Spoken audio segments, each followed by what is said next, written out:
Well, it's a day like this, you think about Ernie Banks, who always said, let's play two. And the Cubs and Giants are going to do just that here tonight. A day-night doubleheader. It's the nightcap after the Giants took Game 1 13-7, Game 2 of a four-game series. The Giants and Cubs on Comcast Sportsnet. Hi again, everyone. Along with Bob Brenly, I'm Len Casper. The Giants are hot. They've now won 6 in a row. The Cubs back to 15 games under 500. And, Bob, the Giants did it in an unusual way. They don't score a lot of runs, but they did in Game 1. Yeah, you mentioned they've been hot lately, but rarely have they put on an offensive show the way they did in Game 1 today, especially a guy who has been cold himself, Pat Burrell. Cut one through the wind to left field. He had a big day this afternoon, had 3 hits, drove in 3 runs. A lot of hitters in that Giants lineup that had been scuffling got fat in Game 1. Season high 13 runs, season best 18 hits. The Cubs themselves scored 7 runs, unfortunately not nearly enough. And the Cubs did make a roster move between games. Right-hander Marcos Mateo now on the roster. DJ LeMahieu sent back to the minor leagues. Now the pitching matchup, left-hander Barry ZITO coming off the DL for the Giants. Yeah, Barry ZITO still trying to justify the big contract he signed with the San Francisco Giants. Still has really good stuff, especially the big overhand curveball. For the Cubs, Rodrigo Lopez comes out of the bullpen. This will be just his second start as a Cub, and he has struggled in his career against the Giants. He has struggled against the Giants. Mike Quade and Mark Riggins just hoping for a deep outing from Rodrigo Lopez today. And for Rodrigo Lopez, that means 5, maybe 6 innings. So coming up, Giants and Cubs in Game 2 of this day-night doubleheader. Carlos Pena with 3 homers the last 2 games. We'll see if the Cubs can earn a split in this double dip. Coming up.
Your Chicago area and Northwest Indiana Lexus dealer, who invites you to test drive a Lexus today.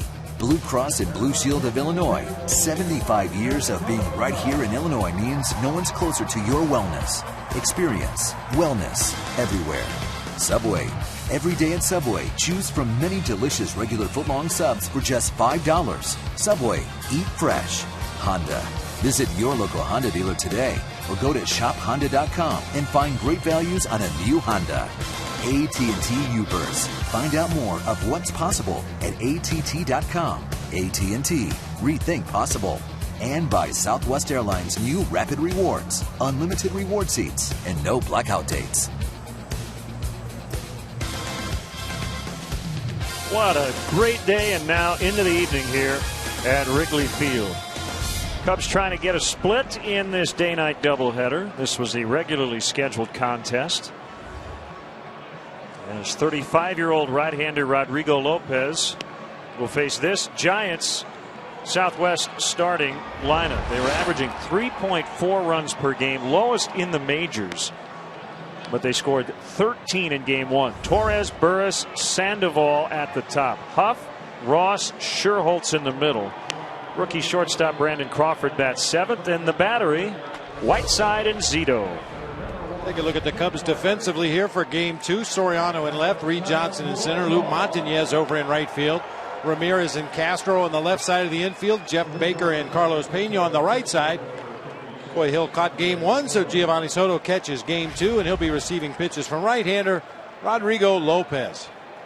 Making his second start of the season. He actually pitched pretty effectively out of the bullpen when he initially came to the Cubs. It's been a little bit of a struggle for him lately. Switch batting, Andres Torres will start it. He came into the game to play center late in game 1, did not get an at bat, and Tim McClellan, the crew chief, working home plate, calls strike 1. Second start for Lopez. There's a tapper foul.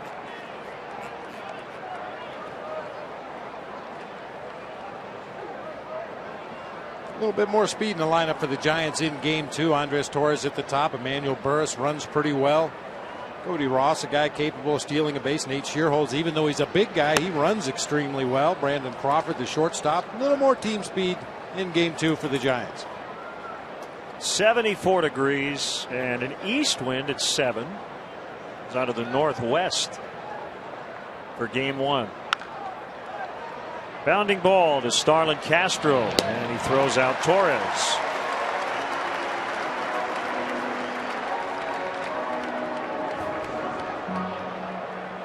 Mention McClellan behind the plate, Marvin Hudson, DJ Rayburn, and Mark Ripperger around the bases.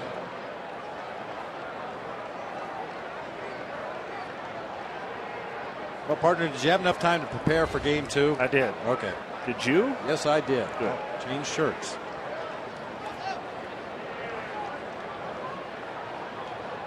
Emmanuel Burris, another switch hitter, and he pops up the bunt, foul, back to the screen.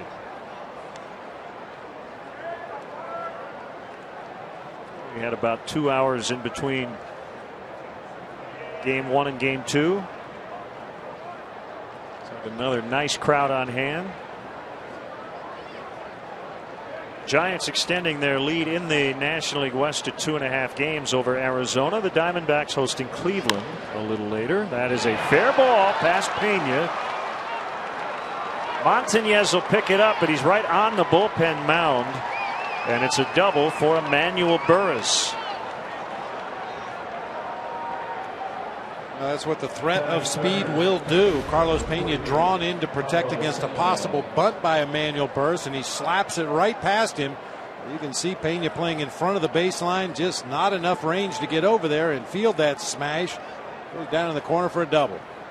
He had the most at bats of any major league player without an extra base hit this season. It's his first extra base hit since June 4th, 2009, covering 113 at bats. Elias had reported the 85 at bats coming in without an extra base hit, the most in the major leagues this season.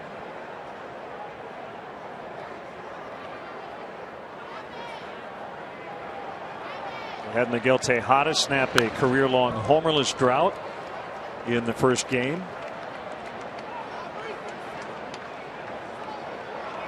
Sandoval with a couple of hits, an RBI. 2 runs scored. Sandoval, a switch hitter, much better from this side of the plate. A .298 hitter as a lefty, .259 as a right-handed hitter, and 4 of his 5 home runs have come as a lefty.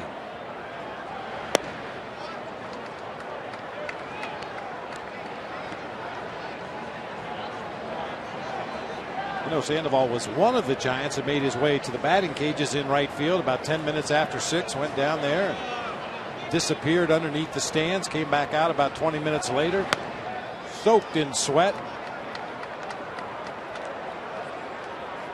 You know how my mind works? In very random ways. The Giants with 3 consecutive switch hitters to start their lineup tonight. I'm curious. We could probably find out from Elias. Maybe, maybe not. I don't know if they track these things. What's the major league record for number of switch hitters in one lineup? Have there been 6 or 7 switch hitters in the same lineup? I'm going to guess the record's probably 5 or 6. Like the St. Louis Cardinals for a while there in the 80s had a lot of switch hitters in their lineup, but I don't think they had more than 5. It'll probably be 9. That would be the most it could be.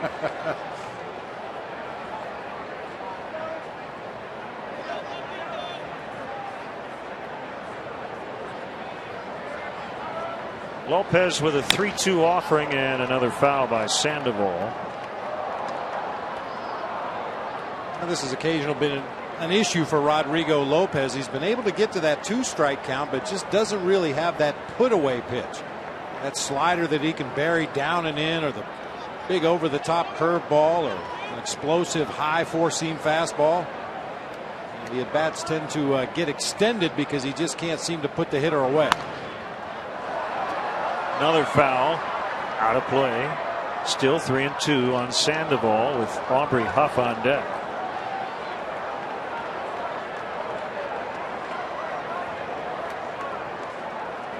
In game 1, Sandoval extended his hitting streak to 8. Ow, ow. Charlie. Really hurt. Fouled right at the plate.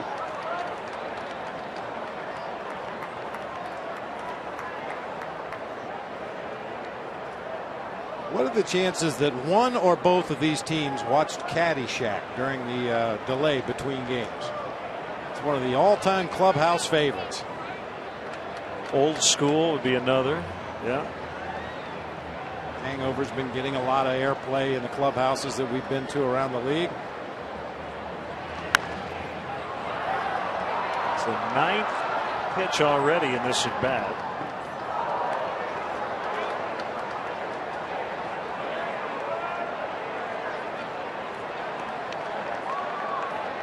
I want to welcome those viewers watching on ESPN UK. Giants and Cubs from Wrigley Field.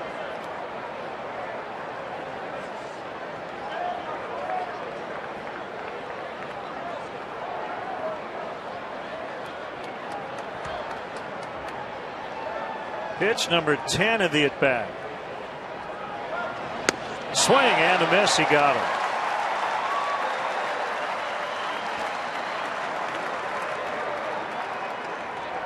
We talk about it all the time, Len. I think especially against Pablo Sandoval, less is more. When the big panda gets into swing mode up there at the plate, he's going to chase just about anything you throw up there, and you're probably better off going really slow around the edges because he just can't hold up. He wants to swing that bat. Aubrey Huff, 2 RBIs, a hit, 2 runs in the opener.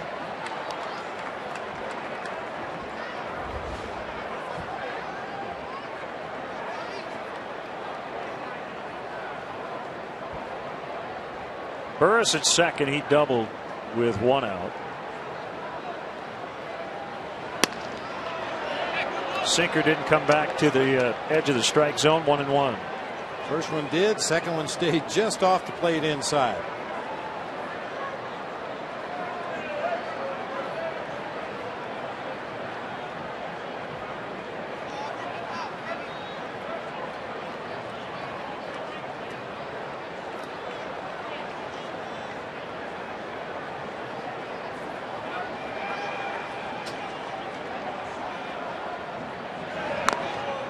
That's a nice sequence of pitches right there by Lopez so far to Aubrey Huff.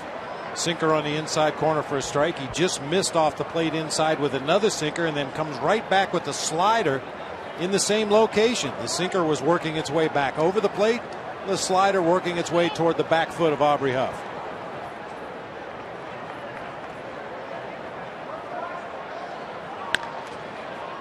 Chop to the shortstop Castro.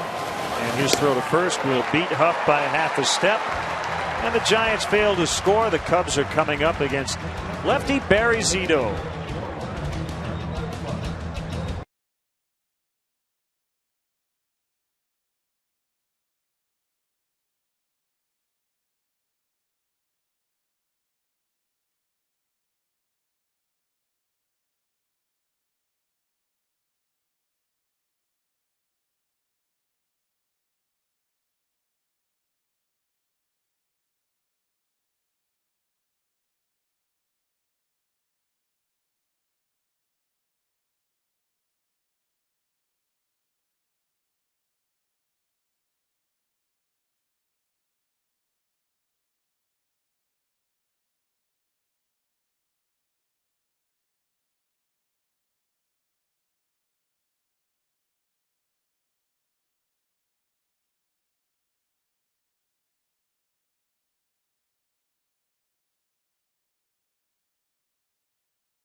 Lineup written out by manager Mike Quade.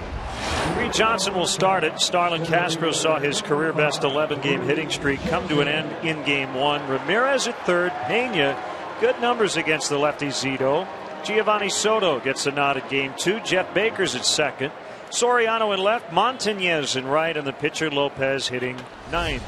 Quick look at the Giants defensively for game two. It'll be Ross, Torres, and Schierholtz across the outfield. Sandoval, Crawford, Burris, and Huff third to first across the infield.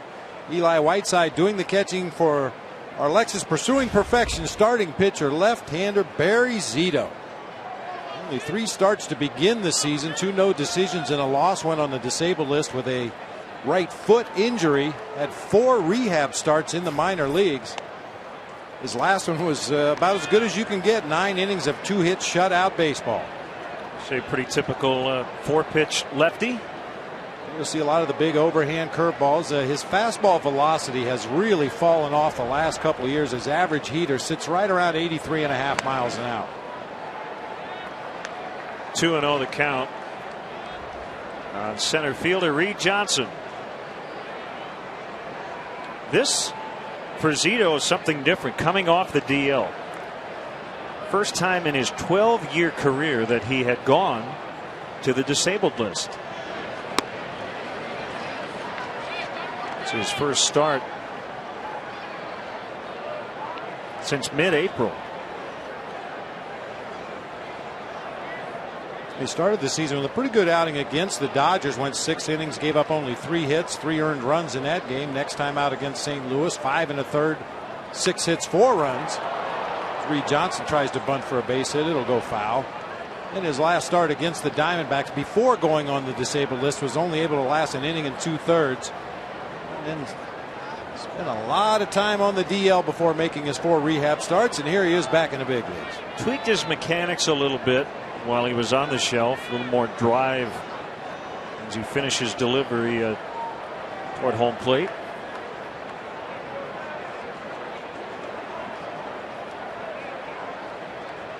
Little number 75 deals, and Reed Johnson can't hold up on that high pitch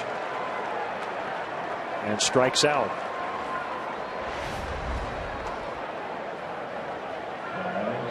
Way above the top of the strike zone at 84. That's his fastball. He's not going to overpower anybody. You just have to make sure you get pitches you want to hit.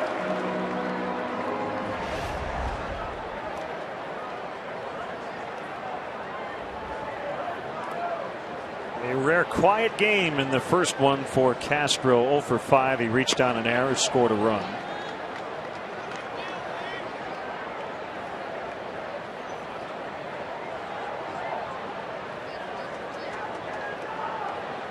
One thing I notice about ZITO, he's not taking his hands up over his head in his windup anymore.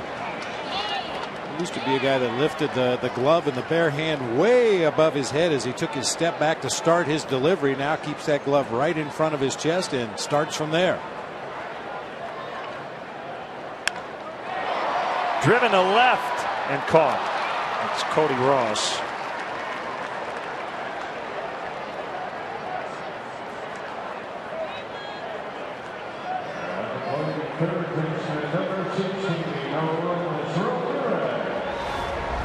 ZITO really used to pump those hands up over his head, bring the glove back down to his belt. As you said, just kind of compacted everything. Not as many moving parts now. Trying to get him going at his target a little more consistently. 1-0 on ARAMIS Ramirez. 2 hits, 2 runs in the opener.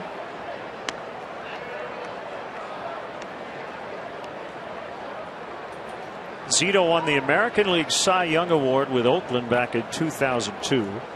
An All-Star 3 times, all with the A's.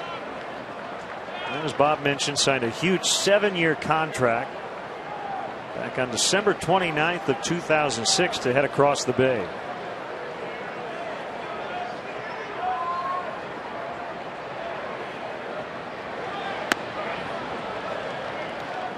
He made 33 starts in the regular season last year, but he did not pitch in the postseason.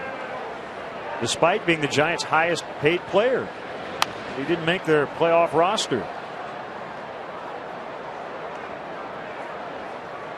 That had to be a very bittersweet for Barry ZITO. And I'm sure that was a tough pill to swallow to not be on the active roster, but to his credit, he stood up, faced the media, and said, I don't deserve to be the way I've pitched this year. I'll be here rooting on my team and supporting them, and if anything happens, I'll be ready to pitch.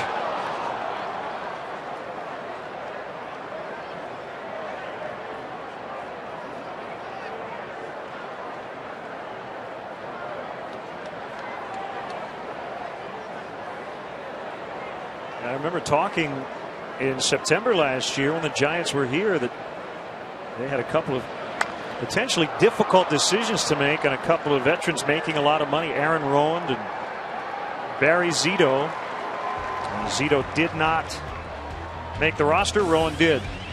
0-0 at the end of one.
In real time with Cubs in game live only at CSNChicago.com, brought to you by Honda.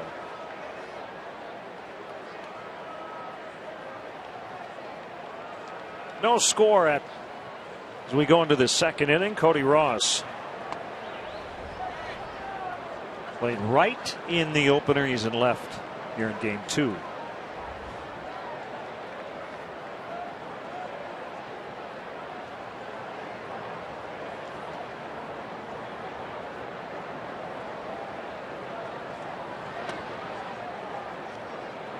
Two balls, no strikes.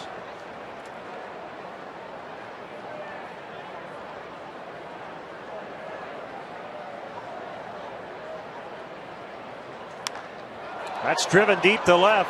Soriano going back on it, and it's going to be off the wall as Ross is hustling towards second base. He's going to get in head first. He missed a homer by a couple of feet.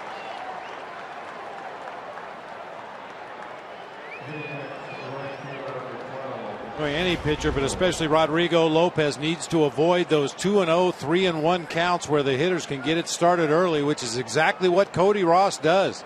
Catches that fastball out in front of the plate, just missed a home run. Ball hit right below the basket. It looked like they had a shot at him at second base, but Ross able to get in on his belly with a double.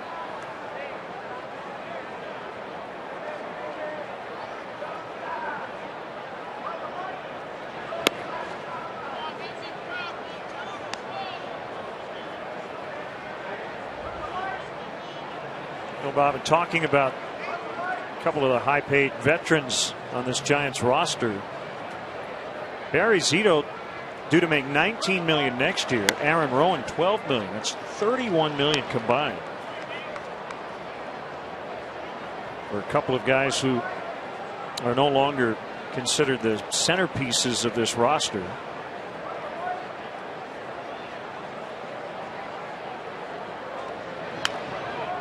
Fouled off by Schierholtz. Ah, those long-term contracts. I think the issue is really with the amount of money per season. It's just the number of seasons. This game, things can change rather quickly. Physically, some guys lose it fast. Guys get injuries. ZITO gets $20 million in 2013. Base hit out into left center. Ross is going to score. SCHIERHOLTZ will stop with an RBI single, and it's 1-0 Giants.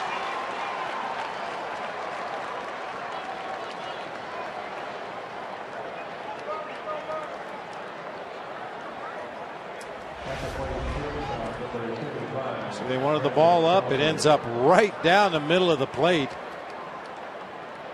Command just not real good here in the early going for Rodrigo Lopez. He had that one good at bat against Aubrey Huff, but making a lot of mistakes down the middle of the plate here in the second.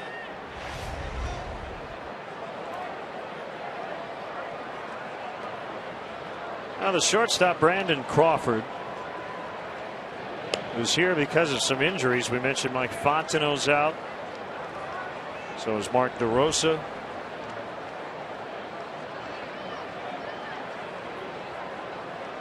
Freddie Sanchez, second baseman. Buster Posey done for the year. Brandon Belt also out. They pitch out, and SCHIERHOLTZ was not running. They like Crawford's defense, but he was brought up from High A San Jose, so he still has some developing to do offensively. Well, the way this Giants team is assembled, they're all about pitching and defense. So you're a good defender in the Giants system, and there's a need at the major league level. You got a chance to go to the big leagues. As long as you can catch the ball, get the outs you're supposed to get. And I mentioned with a little bit more speed in this Giants lineup for the night game, you could possibly see some hit and run attempts. Bruce Bochy doesn't like to push a lot of buttons. He prefers to let his hitters go up there and swing away. But with this particular lineup, you may see some hitting and running.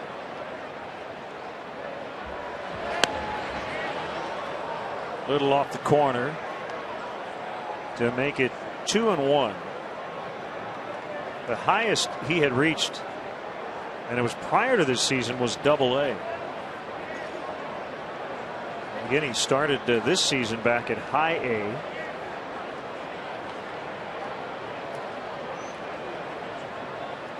And here he is in the big leagues. SCHIERHOLTZ goes this time, and it's pulled foul on the ground.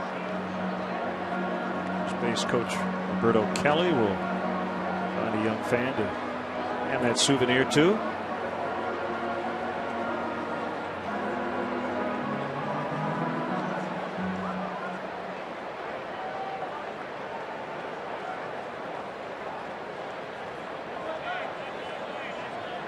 Former Cub Sean Dunston,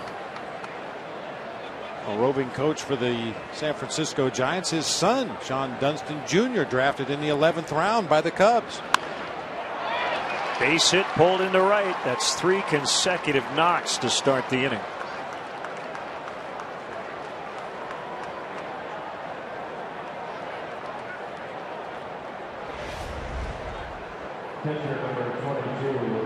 Once again, look at the location of the pitches, right down the middle of the plate. Try to find some corners.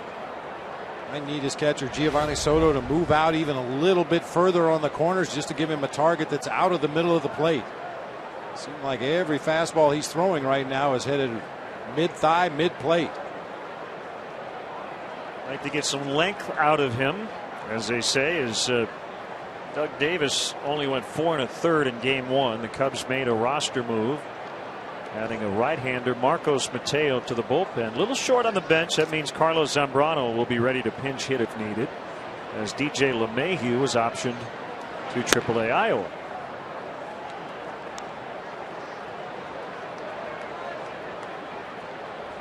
Mateo was on the opening day roster, so this will be his second tour of duty this season with the Cubs.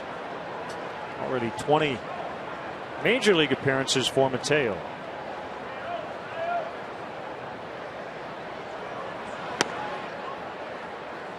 One and one on Eli Whiteside, who missed a few days with left quad tightness. You see Mateo struggled in terms of the ERA with Iowa.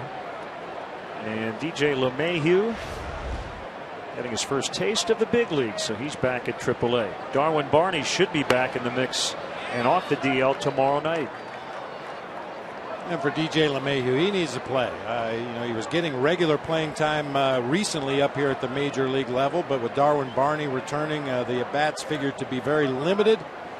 And DJ's going to be back. There's no question about it. He just needs to get his at-bats and continue to play. And he'll play at AAA for the first time in his career, because when he came up to the big leagues, it was from AA.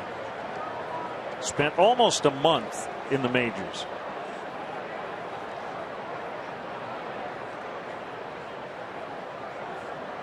Two and two on Whiteside with the pitcher ZITO on deck. Full count, 3-2.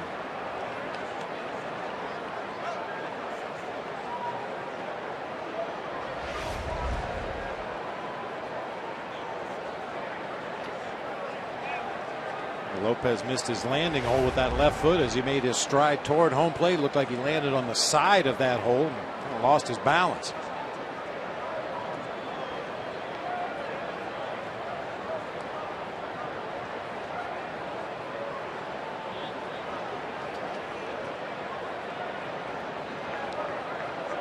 Lopez signed with San Diego 16 years ago out of the Mexican League.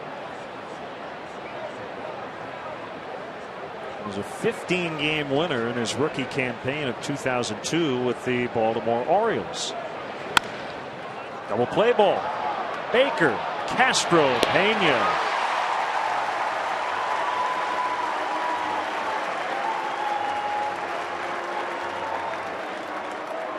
Boy, does that help.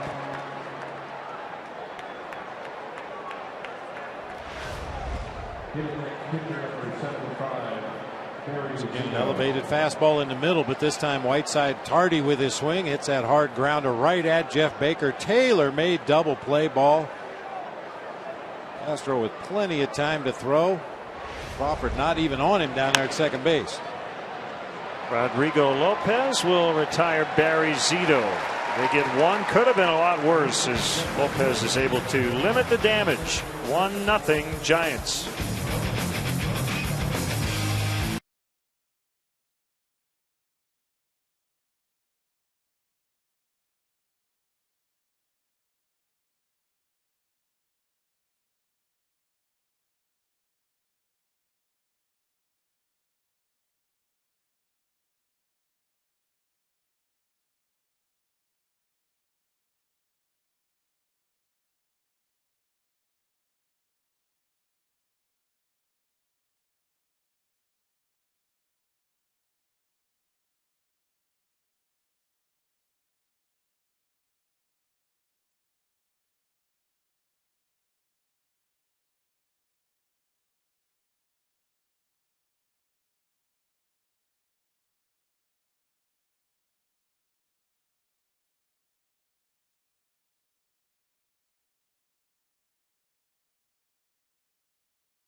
Freeze cam from the fifth inning of game one today. Aaron Rowan with a base hit to left field against Chris Carpenter.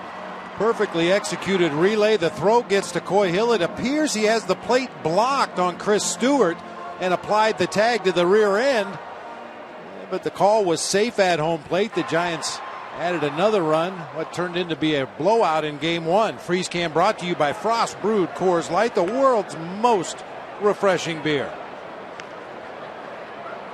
For the Cubs in the second inning, it'll be the cleanup hitter Carlos Pena, followed by Giovanni Soto, Jeff Baker, and hopefully others. What a hot month Pena's had. Actually, a couple of months.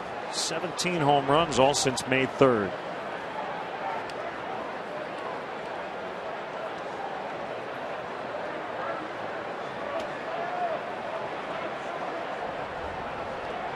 Very slight breeze blowing straight in from center as Pena will just get a piece of it for a foul strike. Pena 6 for 19 lifetime with a couple of homers against the Giants left-hander.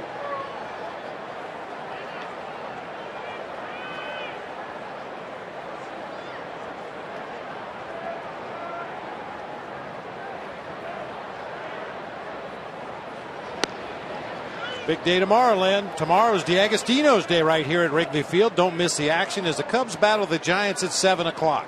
Get to the ballpark early. The first 10,000 fans receive a Cubs koozie. Compliments of DeAgostino's Pizza. Ground ball to shallow right. That'll go 4-3. Burris to Huff.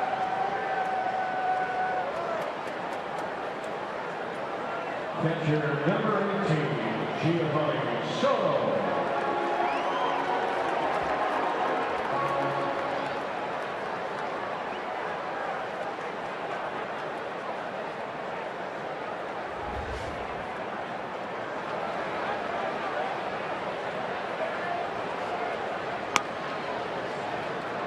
Not really sure what to make of Barry Zito's style in terms of the way he wears his uniform, because you know, he's got the striped socks, pant bottoms around the bottom of the knees. So that's old school. But if you really went old school, you'd have really baggy pants. Going a combination of old school and new school, I guess.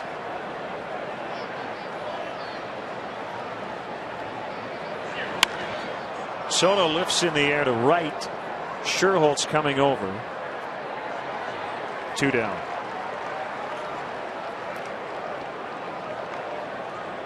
I never knew the Giants stirrups had the orange stripes.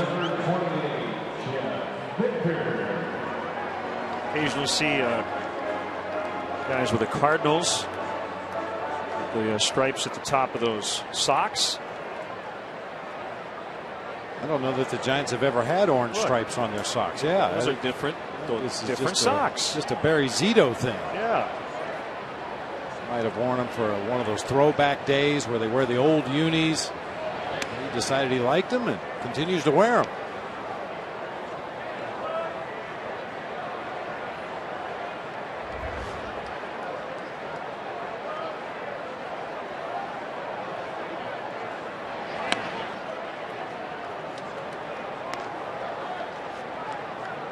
There's a guy they call the Freak, Tim Lincecum. He will pitch tomorrow night.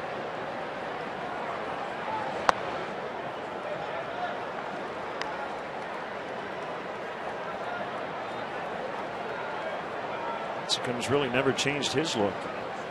He's had the same long, stringy hair since he came up to the big leagues.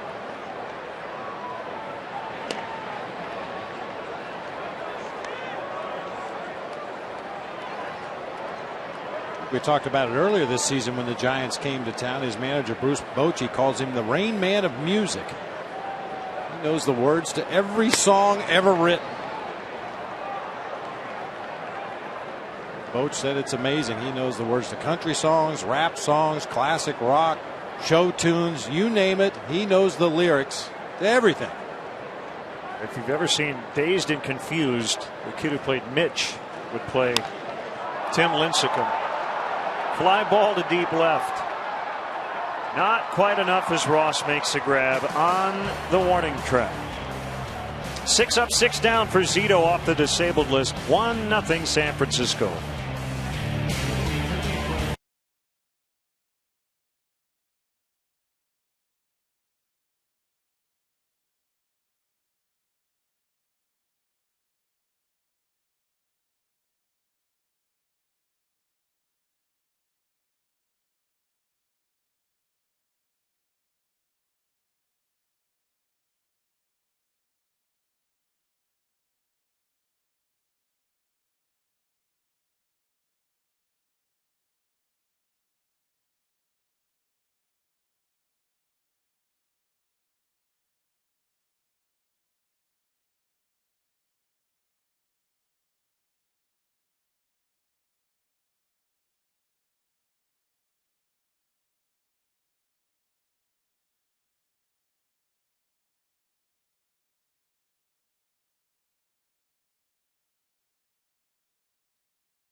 Daily Double is back for just $189, but you don't have to remember it to love it. Prices and participation may vary. For a limited time, a la carte only.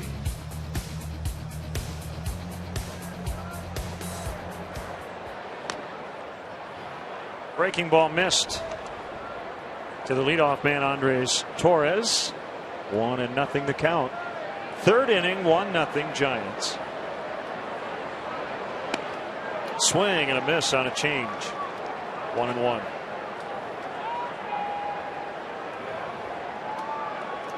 Brewers getting pounded at Yankee Stadium. 7-2 Yankees. They're in the top of the fifth. Lopez from the glove. Oh, yeah. Pena is able to keep his toe on first base.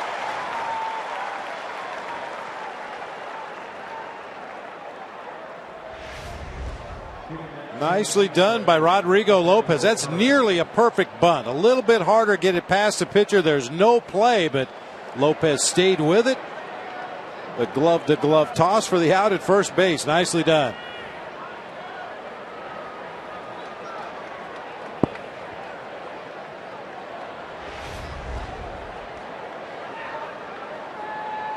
Burress with his first extra base hit of the year, a double in the first inning.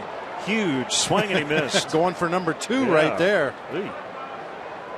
Nick Swisher with his 10th home run for the Yankees. A 3-run shot off Zach Greinke. They got knocked out after just 2 innings tonight at Yankee Stadium. Brewers leading the division by 3 games over struggling St. Louis. Cardinals are in Baltimore and they have a lead 4-0, although they're being delayed by rain in the 6th. Well, they're being delayed. It doesn't say rain, but that's usually why.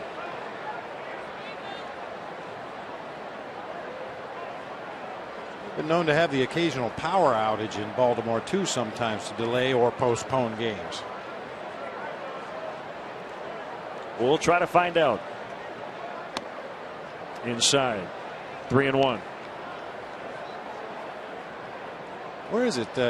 Busch Stadium down in St. Louis, where they've had issues with the lights on a couple of different occasions. Well, we're not sure what the delay is in Baltimore.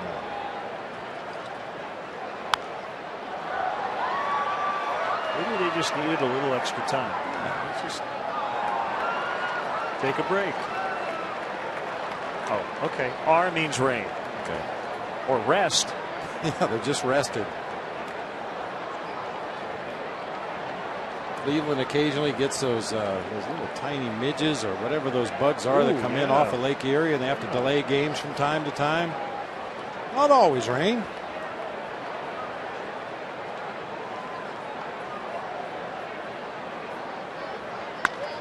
Ground ball up the middle. Baker backhands and gets him. Nicely done.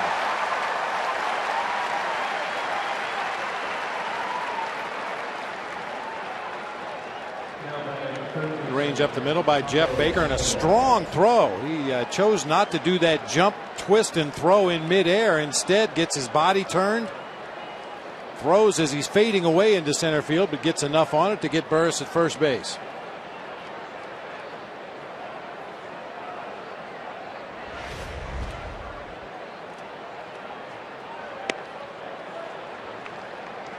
Sandoval whiffs on a changeup.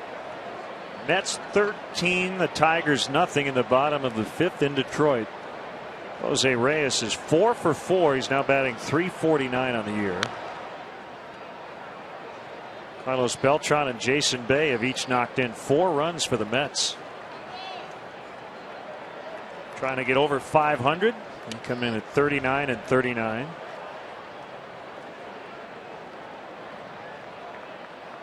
Jose Reyes, unless he doubled today, he went into play today with 14 triples. I'm sorry, triples. He's got another one. 15. That's amazing. Shane Victorino second in the National League with 8, and then Starlin Castro of the Cubs with 6.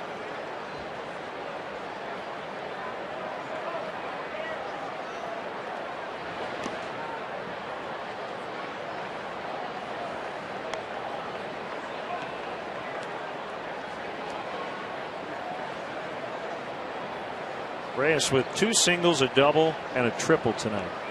Did you see Glenn Close sitting up there somewhere? I did not.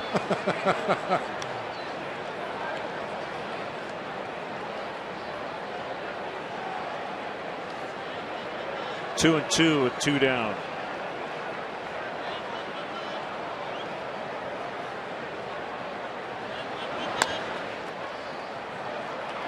Pena will take it unassisted, and the Giants go down in order in the 3rd. They lead 1-0.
GMC Sportsnet Central. Coming up tonight after post-game live reaction from the Cubs clubhouse after the game, plus a visit with Bulls forward Taj Gibson. Join Luke and Mark for GMC Sportsnet Central tonight after post-game live only on Comcast Sportsnet. Fans' best friend. Alfonso Soriano bounces foul as Cubs bat in the 3rd inning, trailing 1-0.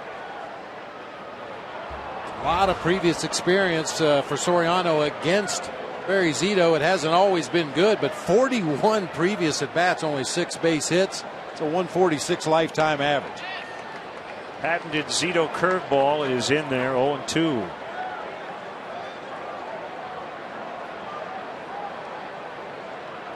Barry ZITO, very interesting guy. Heard the nicknames Planet ZITO or Captain Quirk.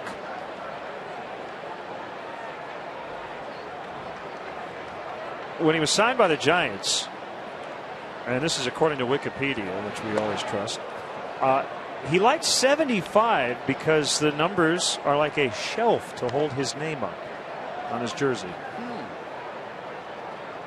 Guess that's one way to look at it.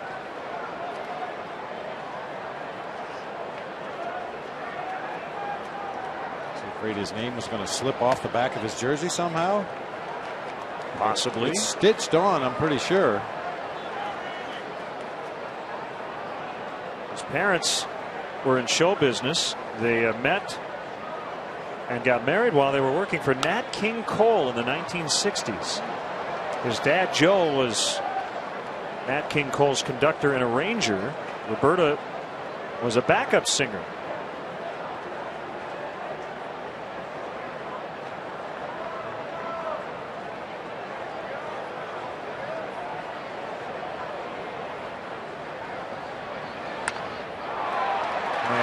Get through past Crawford and into left center for a base hit.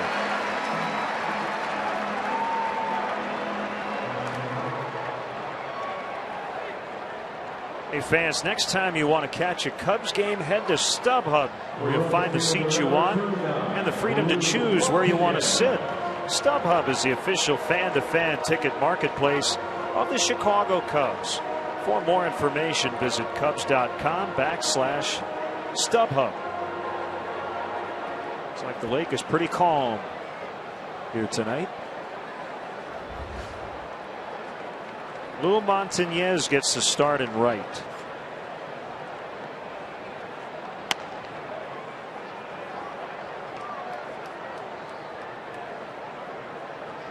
Barry Zito, very musically inclined himself, plays a lot of guitar, uses it as therapy to relax between starts, clear his mind. When he was a kid, his dad hired a professional coach to work with Zito one time a week for an hour. Randy Jones, who won the Cy Young. And whenever Zito would do something wrong, Randy Jones would spit tobacco juice on his shoes. That would be incentive enough for me. Oh. Montanez, high and deep, left center. Gone. His first homer as a Chicago Cub, and it gives the Cubs the lead, 2-1.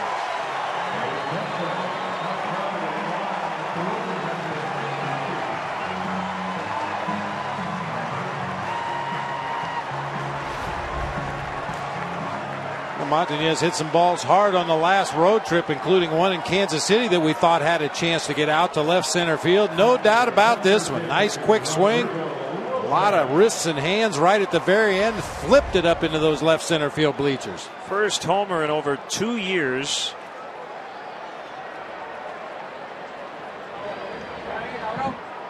Fifth of his career, and again the first as a member of the Cubs.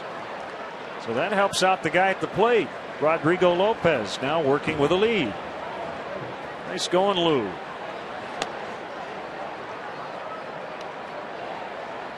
How long do you think Gary Presley's been over there waiting to play Louie when Montanez touched one off? Well, he finally got his chance.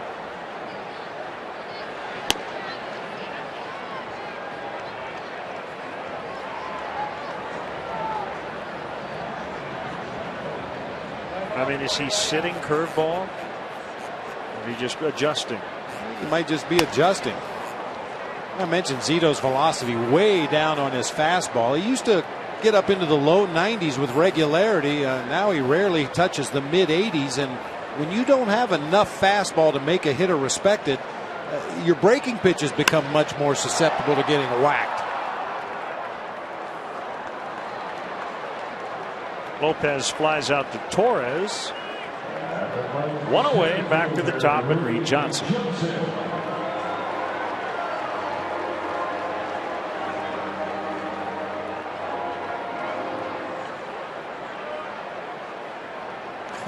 Reed Johnson, one of the more anxious leadoff hitters.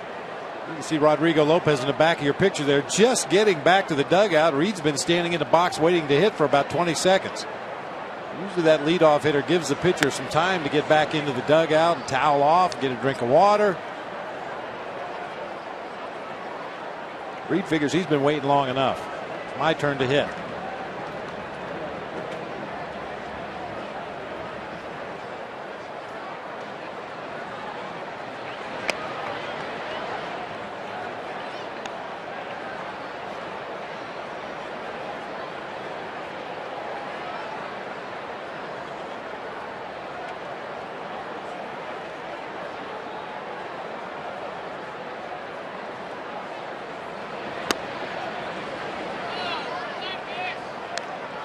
Two and one to Johnson. Interesting. Zito was born in Las Vegas and now lives in Southern California. Reed Johnson was born in Southern California and now lives in Las Vegas. Just keep missing each other.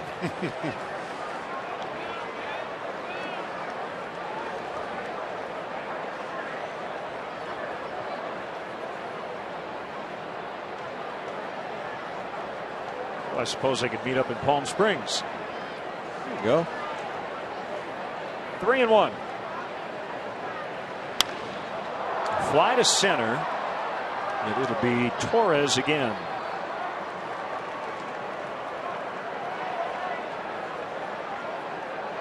Well, they both went to college in Southern California. Barry ZITO at USC, Reed Johnson at Cal State Fullerton.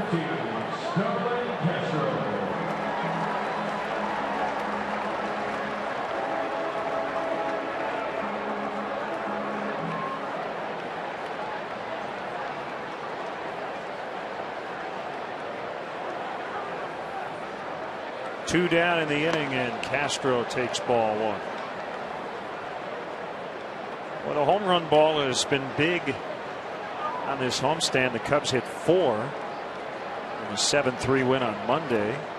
They hit a couple to get back into game 1 of this doubleheader. And Lou Montanez giving the Cubs the lead with a 2-run shot earlier this inning.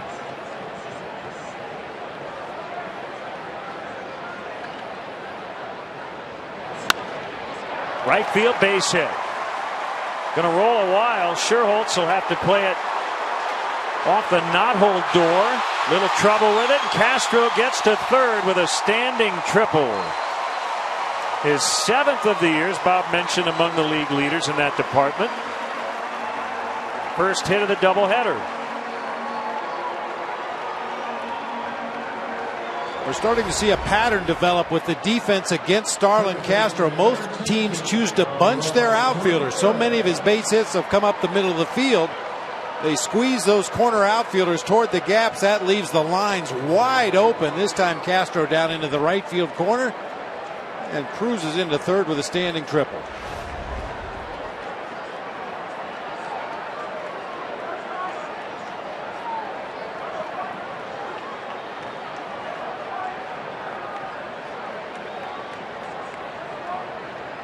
Pitch to Ramirez, ground ball, diving stop, Brandon Crawford, he gets him. What a play to rob an RBI and a hit from Ramirez. The Cubs do grab the lead on the Lou Montanez home run. It's 2-1 after 3.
Taco Bell open 1 a.m. or later.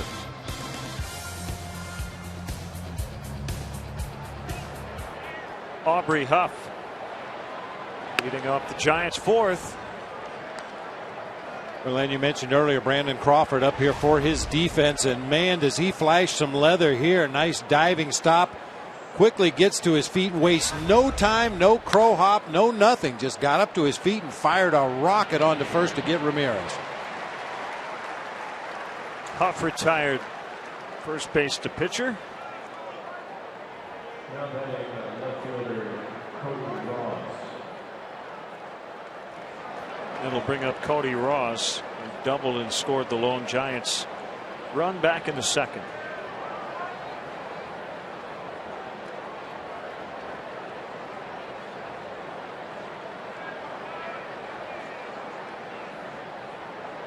Hasn't been much of a duel in Philadelphia.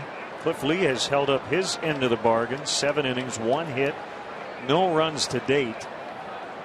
Josh Beckett, however, gave up 5 runs in 6 innings. He's now out as the Phillies lead the Red Sox 5-zip in the 7th.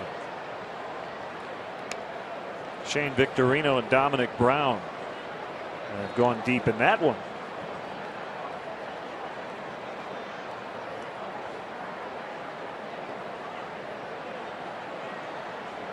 Uh-oh.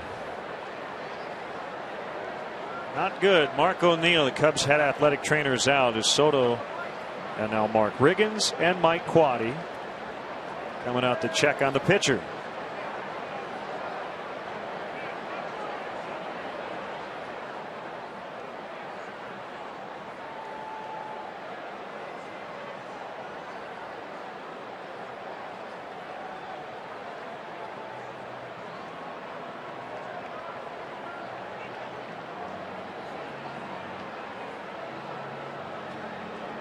Sure exactly the nature of this visit to the mound by the training staff, the pitching coach and the manager.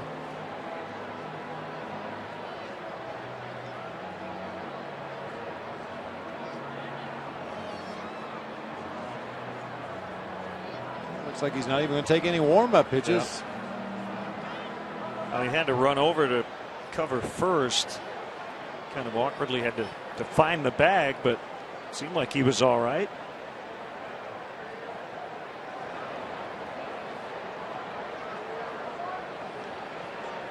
A 1-0 count on Cody Ross.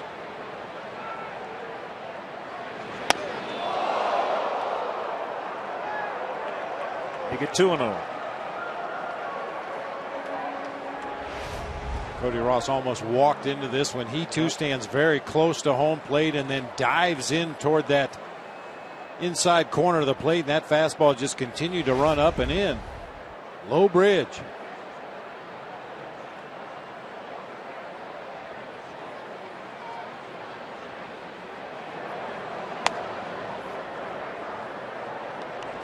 That's that play you were talking about, Len, as he gets over to cover and awkwardly has to break up his steps as he gets over there to the bag.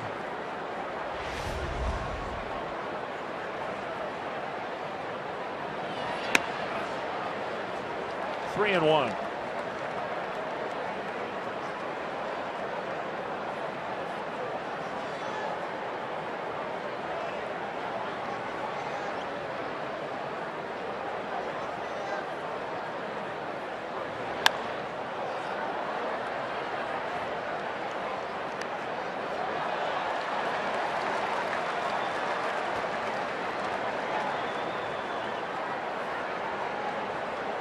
Mentioned earlier today, the Dodgers last night pounded the Twins 15-0. They had 25 hits. Well, they're being shut out themselves tonight, 3-0 in the 4th.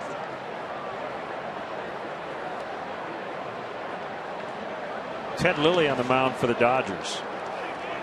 Ross draws the walk. Time now for our AT&T trivia question. How many career doubleheaders did Ernie Banks participate? A good question. We always talked about let's play 2. It's a great question, and here's why. You often hear in hockey about the Gordie Howe hat trick: a goal, an assist, and a fight. But I think he only actually had a handful, 2 or 3 in his entire career. Ernie always said let's play 2. So the question is, how many doubleheaders did he actually experience? I'm going to say it's more than a handful. And Ernie wasn't the kind of guy that looked forward to doubleheaders because he knew he was going to get in the lineup one of them. He played every day.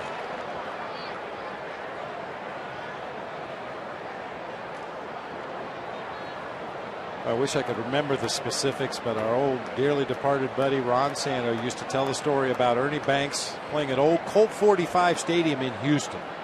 Outdoor stadium down there in Texas, middle of summer. It must have been close to 100 degrees, the humidity nearly the same. They had a scheduled doubleheader, and when Ernie came to the ballpark, he was saying, let's play 3. Just, you know, a little clever takeoff on his usual let's play 2. Well, at some point in the first game, Ernie legged out a triple or had to go first to third on a base hit. I'm not sure of the exact circumstances, but slid into third base and got up a little wobbly, was suffering from heat exhaustion or heat stroke, and had to come out of the ball game, and his teammates really gave him a hard time about it. How about let's play 1, Ernie?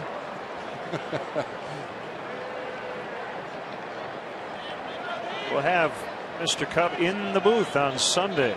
He will conduct Take Me Out to the Ball Game against the White Sox. SCHIERHOLTZ rips it into right.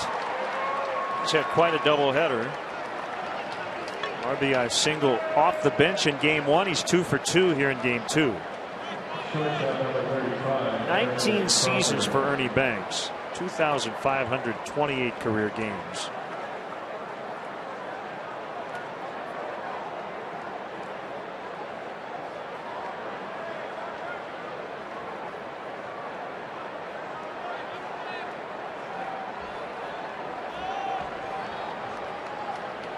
Crawford is 1 for 1. Saved a run with a defensive gem. Swing and a miss.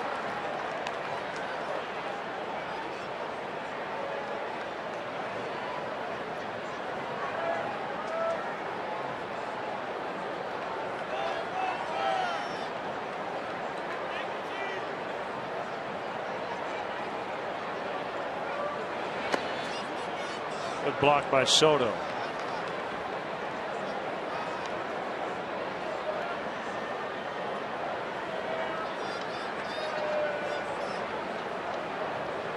Speaking of doubleheaders, I remember when the Padres shared old Jack Murphy / Qualcomm Stadium with the Chargers. They would occasionally do a Friday doubleheader in August. They would be off on Saturday. The Chargers would play an exhibition game, and then they'd resume this baseball series on Sunday. It'd be a 3-game weekend series, doubleheader Friday, no games Saturday. Not a lot of teams share ballparks anymore. Let's see, the A's do. Toronto does. Might be it.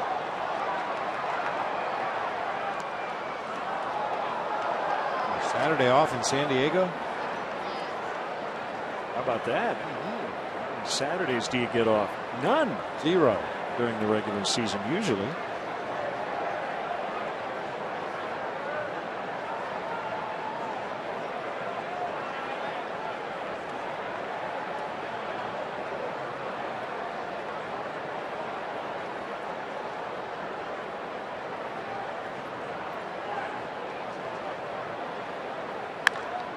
Ground ball, Baker behind the back on the flip, safe at first. Wow, what a play at second base. Jeff Baker playing point guard, going behind his back to get it to Castro. 2 down. Well, that's the only way you're going to be able to turn 2. If Jeff Baker takes the time to right himself and make the underhand toss to Castro, they have no chance to get Crawford at first. But with the backhanded toss, maybe, just maybe, you can turn that double play. But Crawford able to leg it out at first base.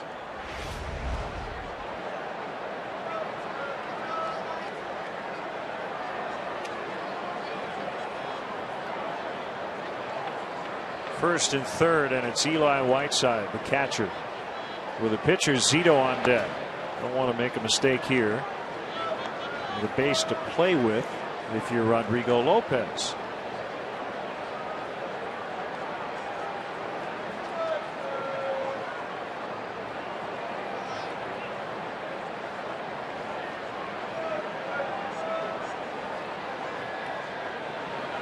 The way I would characterize it, behind the back flip, Bob, it's all about the result.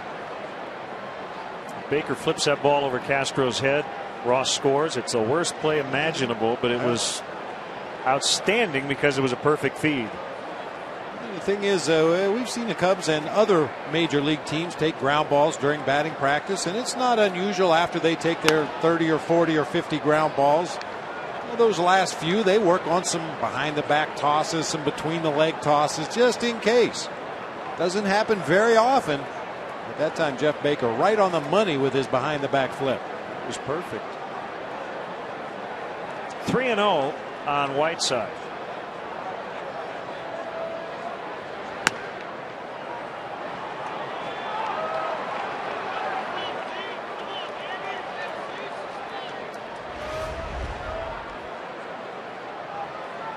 Can't do it any better than that. Right to Castro in stride. Just didn't have enough time to complete the play. And you would imagine they've done it before. You wouldn't want to surprise Castro either. He didn't look like he was a bit shocked. Baker did it behind his back. ZITO, ball one. Bases loaded, 2 outs. Cubs lead 2-1.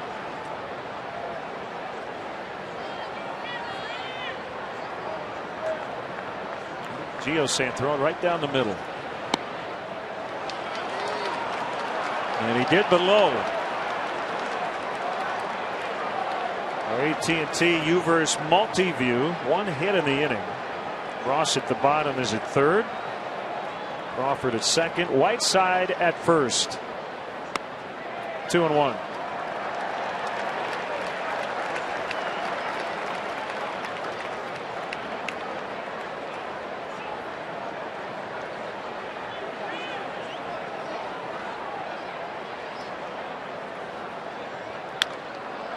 Ground ball to Baker. This time a conventional flip to Castro, and they leave him loaded.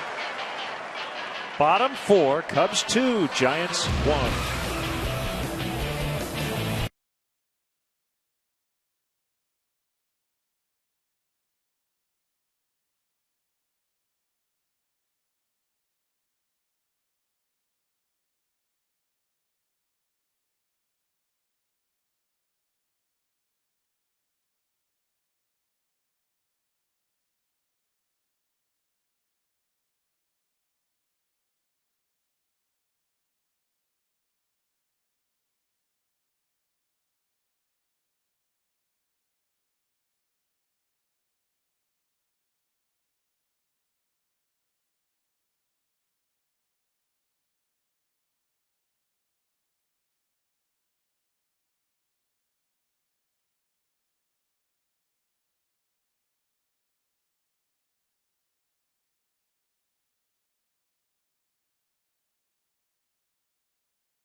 Question: 19 years Ernie Banks played in how many double headers?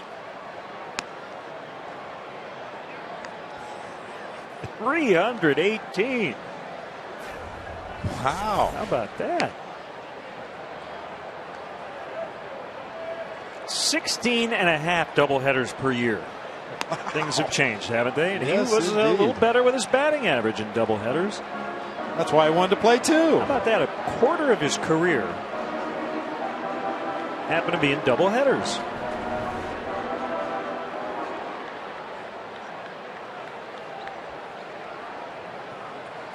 Over 300. So when he said let's play 2, generally they did.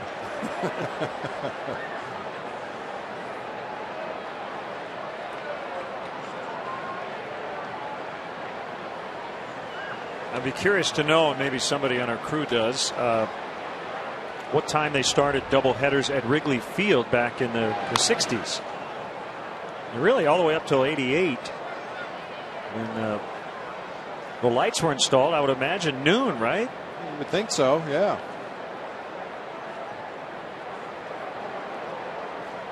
Although in around 1965-66, we had the Dodgers here, Koufax and Drysdale.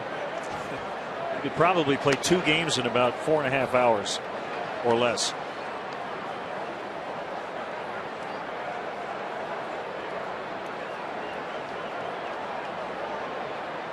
Two strikes on Carlos Pena. Again, Burris way out and right from the second base position as Pena fouls it off.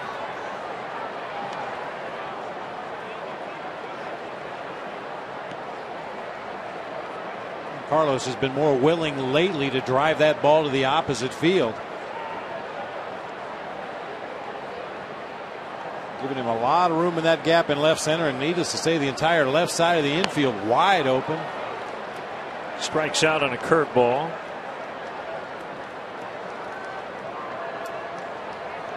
Our Menards Grounds Crew winner, Doug Potts from Joliet, Illinois, helping out tonight. Been a long day for the grounds crew.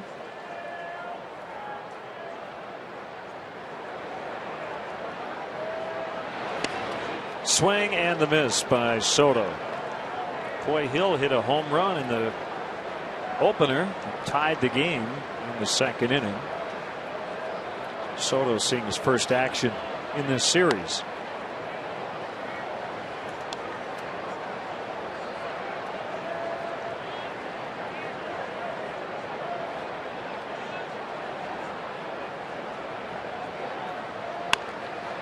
Ground ball gobbled up by Brandon Crawford.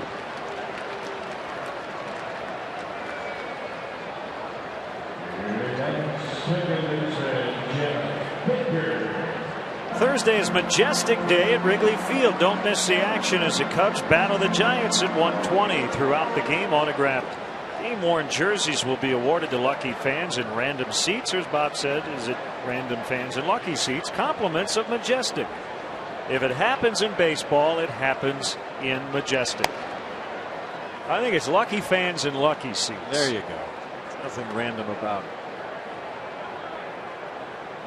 Boy, and on a beautiful day like this at Wrigley Field, every seat's a lucky seat. What a day at the ballpark. Absolutely gorgeous baseball weather. Would have preferred a different outcome in game one, but what a great day to be watching baseball at Wrigley Field. 2-0 to Jeff Baker. Now 3-0. Soriano on deck.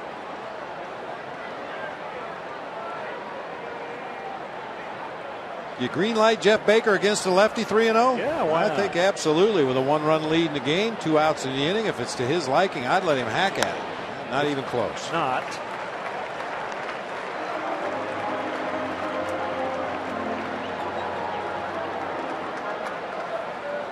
Galaxy, the official remodeler of the Chicago Cubs, brings you pitch tracks. You can see quite a smattering of pitches there. ZITO not close to the zone on any of the 4. Well, I remember a spring training matchup with the Giants in 2007. We had Barry Zito facing Alfonso Soriano. Zito had just signed a 7-year, $126 million deal. And Soriano 8 years, $136. Talking about how Brian Sabean and Jim Hendry were very nervous.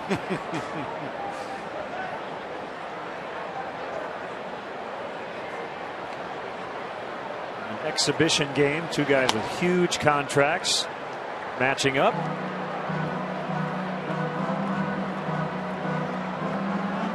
Soriano's deal, the 5th most lucrative in Major League history at the time. Zito's was the richest ever for a pitcher. It's since been topped.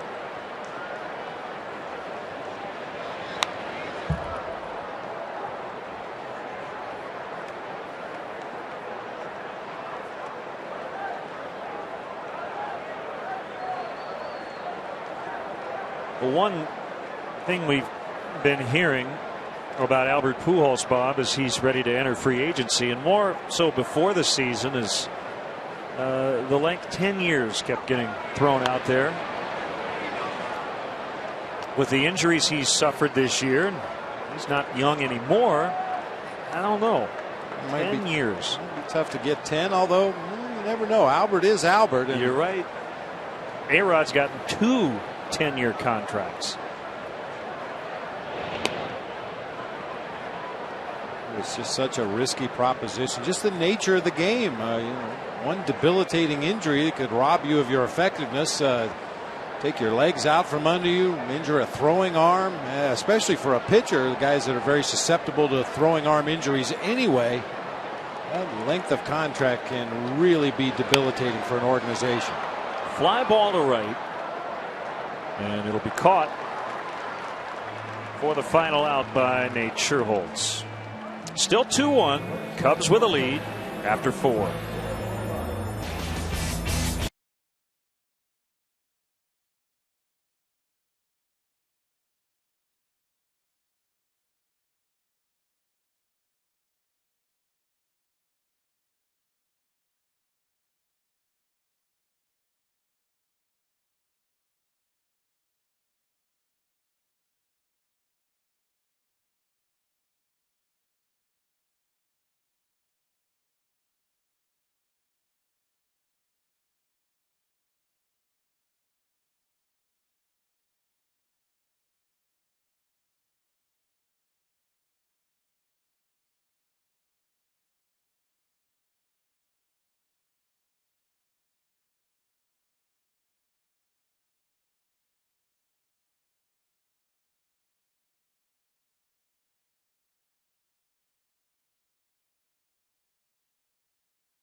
Three, if you're the 500th texter, you could win 5 $5 footlong subs from Subway.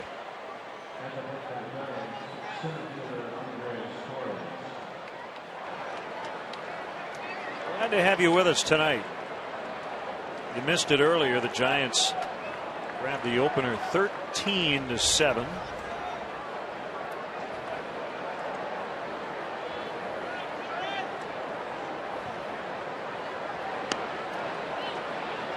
The leadoff man Andres Torres takes a strike.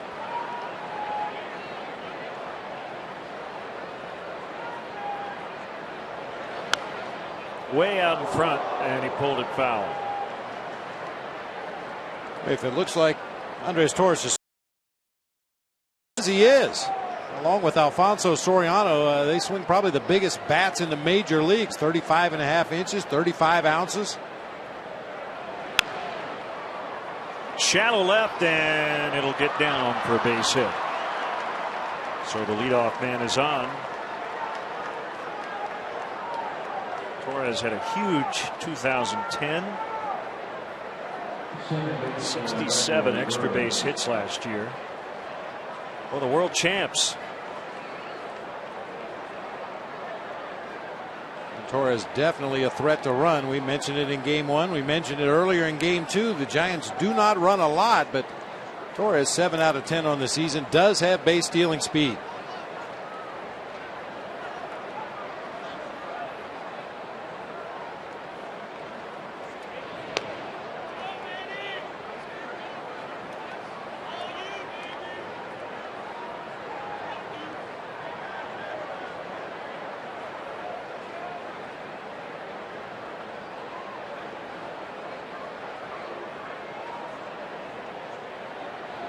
Another throw to first.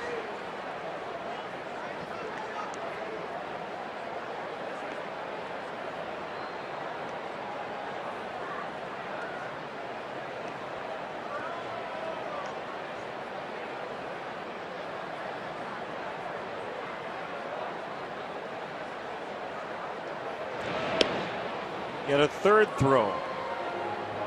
Well, this is a very subtle way to stall for a little bit of time as Emmanuel Burris made his way to the plate. John Grabo got up in the Cubs bullpen and began to throw in a hurry down there. We mentioned Pablo Sandoval, the switch hitter, much better from the left side of the plate. Could possibly bring Grabo in to turn him around if this turns into a dangerous inning. You've already gotten out of Lopez a lot, considering he has been pitching in the bullpen for a while. Sure, you'd love for him to get through 5 and have a shot at his first win as a Cub. The first goal is to win the game.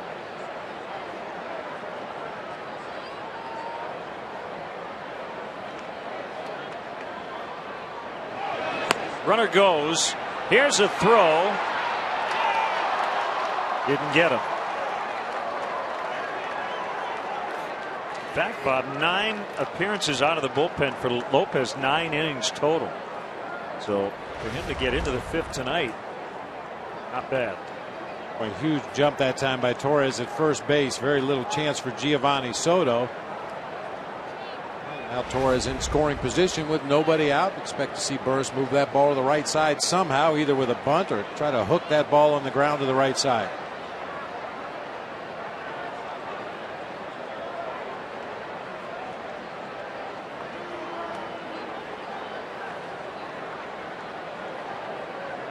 Most pitches thrown as a Cub came in that start in his Cubs debut, 87, and he's nearing that.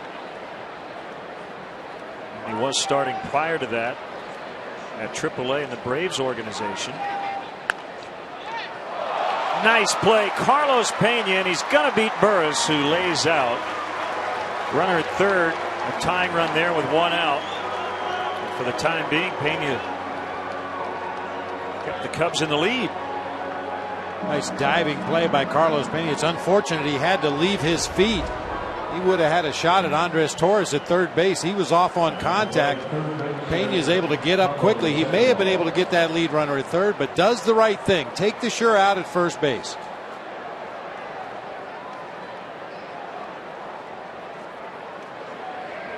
You're out and you're dirty.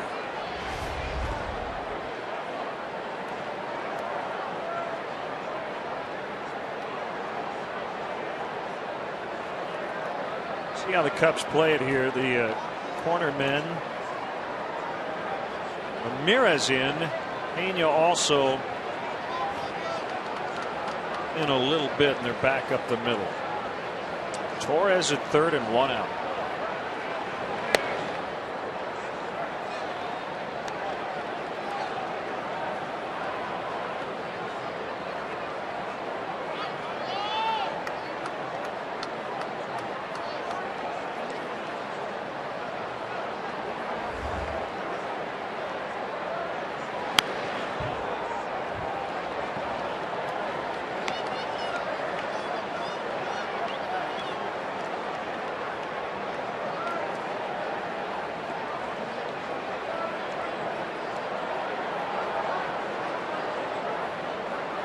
Mentioned earlier that Pablo Sandoval left the game Sunday against Cleveland with a tight quad. Injury time earlier this season. Missed 40 games with a right hamate bone fracture. Had surgery to remove part of the bone in Arizona.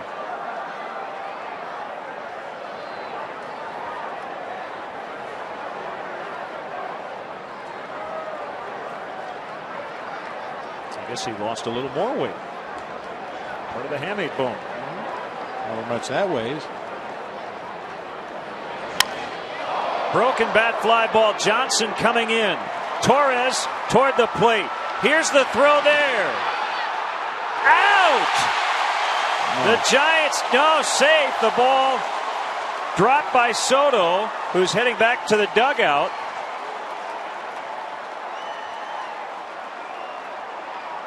It's 2-2.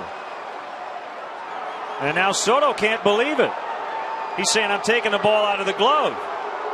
Well, the Giants were furious. They thought Torres got in originally. Now Tim McClellan's going to ask the other 3 umpires what they saw. We will get benefit of replay. The umpires will not.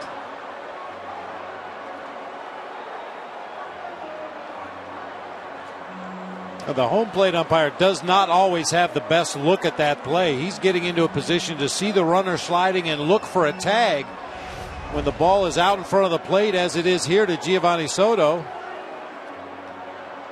Now the ball's out already. No, it isn't. There it is. But he never really had command of it. He wasn't taking it out of the glove with his bare hand. Yeah, you got to be reaching into the glove. Boy, Gio did a great. You know what, Bob? I think. And McClellan called him out. So his view of it was that Torres would have been out if the ball hadn't come out. Our replay seems to indicate that Torres got in anyway. There's a lot of dirt coming across the plate, but Gio did not have control of the ball. So it's 2-2, and Mike Quaddy's pleading his case. Did it look like the right call to you? Well, unfortunately, I think it was. Had Giovanni Soto dropped his mask and been reaching into his catcher's mitt when the ball came out, I think they probably would have called the out at home plate, saying, just like at second base on a double play, that he was taking the ball out of his glove. But because the ball came out cleanly without him ever reaching for it, unfortunately, I think McClellan might have gotten it right.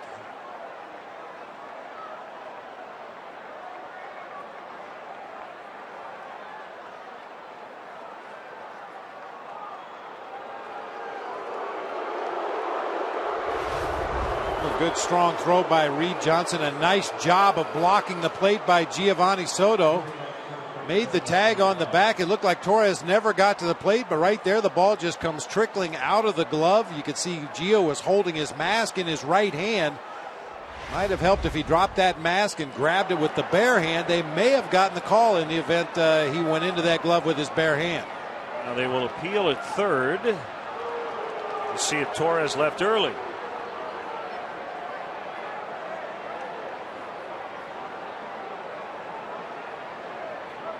I guess the other clarification, Bob, is a tag play like a catch? Or as a catch, you have to be reaching in to pull the ball out for it to be a legal catch.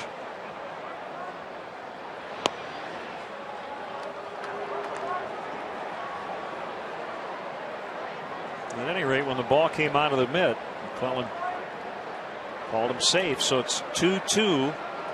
And Sandoval, I think it's a sac fly on that, right? I would think so. Yeah. So picks up his 18th RBI. Sacrifice fly.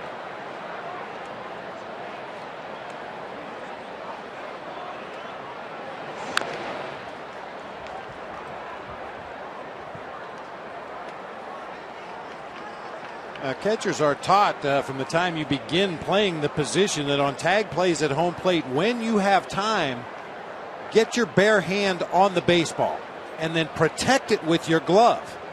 That way, if a runner comes in and tries to kick the ball out of your mitt, you've got it securely gripped in your right hand, and he may kick the glove away, but you will still have the baseball in your right hand. And because of the evolution of the catcher's mitt, it's a lot like a first baseman's glove now with more padding. A lot of catchers just use that one-handed swipe tag, and unfortunately that time it came out.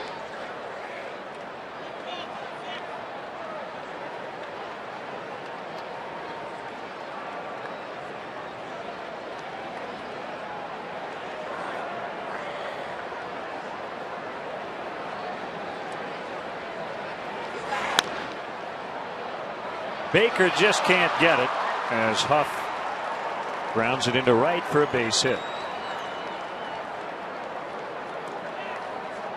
Pledge your allegiance to the Cubs by becoming a member of the Cubs Club, the official fan club of the Chicago Cubs. This year's Cubs Club features a new Bleacher Crew tier and an improved Marquee tier. Members will enjoy exclusive perks, experiences, and merchandise throughout the 2011 Cubs season. To join today, visit Cubs.com.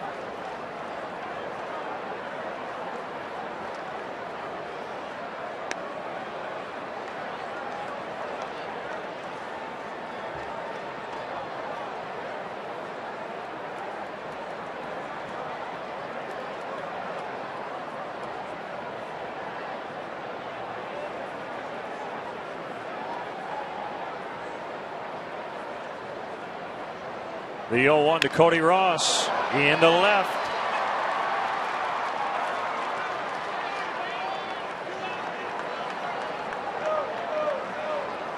Two on for Schierholtz, who's already 2 for 2. Now batting right fielder Dave Schierholtz. Right, here comes Mike Quade. Bruce Bochy has a whole bench full of right-handed hitters available should Mike Quade go to John Grabo in this situation. See if he chooses to go to one of his right-handed hitting outfielders. It's a Honda call to the pen. Rodrigo Lopez did a nice job in a spot start coming out of the bullpen. He leaves with a 2-2 tie, and we'll be back.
It's a Honda call to the pen. John Grabo worked the 9th inning in the opener, gave up a home run to Miguel Tejada, and a base hit by Nate Schierholtz.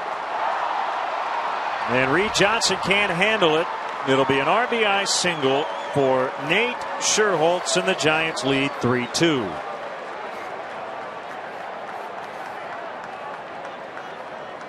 There will be an error on Reed Johnson. That allowed Cody Ross to get to third. Well, how about that call at the plate now, looming very large. The Cubs thought they were out of the inning with a lead. Now they trail. They've had to get into the bullpen.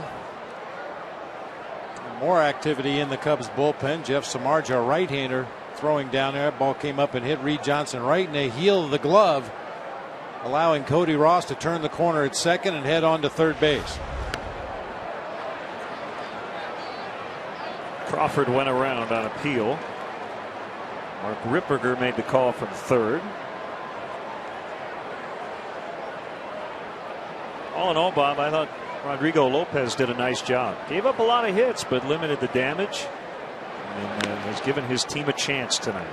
Yeah, under the circumstances, he did exactly what I think Mike Quade and Mark Riggins were hoping for. Just get us into the middle part of the ball game with a chance to win. Had to tap dance around some traffic on the bases from time to time, but unfortunately a drop ball at home plate cost him a run, and then John Grabo on his first pitch gives up an RBI single.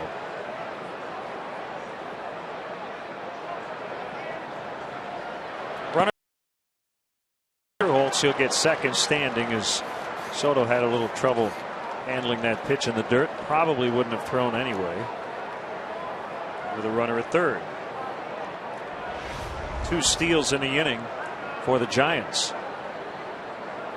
It's a nice stop by Gio. You can't be too concerned with the runner going first to second when you have a guy perched at third base. The most important thing is to keep that ball in front, keep that runner at third. That time Crawford held up.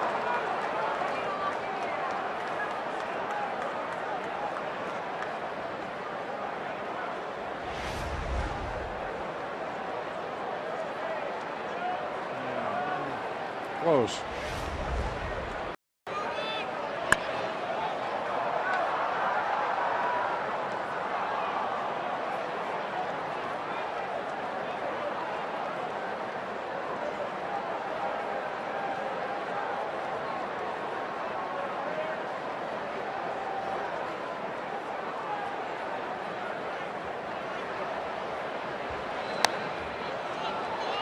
That's high, and it's 3-2. Whiteside is on deck.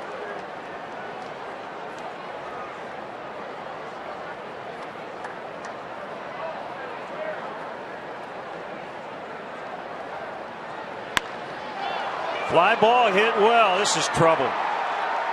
Off the warning track. 2 are in. Crawford with a double. That makes it 5-2. So the lefties getting to John Graybo here in the 5th.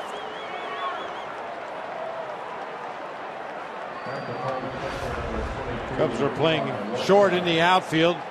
Soriano in left, Reed Johnson in center, both playing very shallow, and that time Crawford beats him with a gapper all the way to the warning track to drive home 2 more.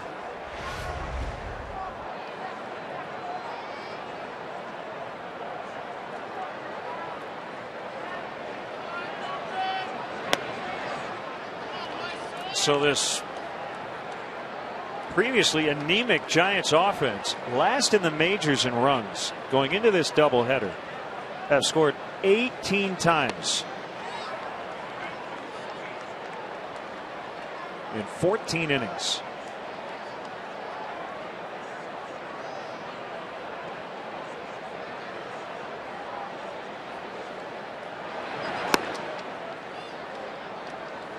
If you didn't know any better by looking at the numbers, Len, you'd say the Giants were sandbagging. You know, that guy that you play golf against, you ask him what is his handicap, he says I'm an 18. You go out and play and the guy shoots a 79 or something like that, takes your money. That's a sandbagger. That's what the Giants offense has done to the Cubs here today. Came into town moaning and groaning because they were having trouble scoring runs. Thank goodness we have good pitching, and they have just pounded on the Cubs pitching staff today. 27 hits. Little blooper. Base hit.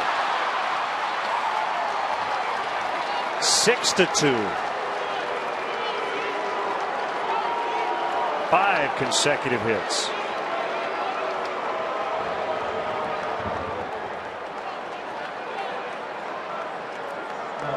There's a little defensive swing that time by Eli Whiteside. Change up right off the end of the bat. This does not carry enough for Reed Johnson to have a play, or die quickly enough for Jeff Baker to have a play. 5-run inning. All the runs coming after 2 are out. And it did look like the proper call at home plate on that bang play, which turned into a sac fly. Pablo Sandoval.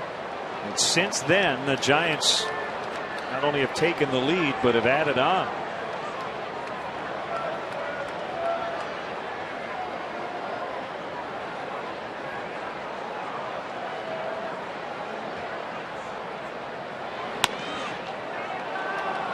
And now it's 3-0 on the pitcher. The other part of this, Bob, Mike Quaddy wants Graybo to get through this inning because his spot due up second in the bottom of the 5th. They'd rather not use another pitcher and have to double switch this early with a shorter bench after the roster move in between games.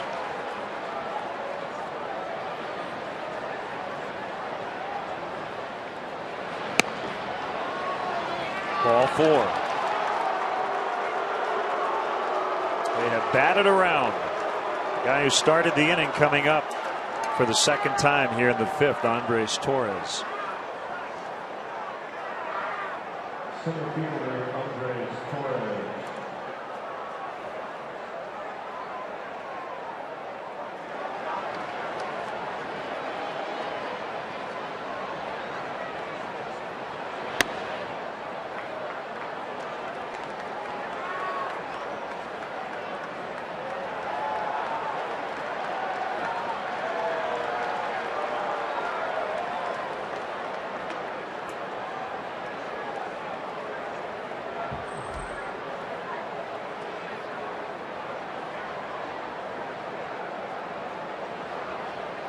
visit from Mark Riggins.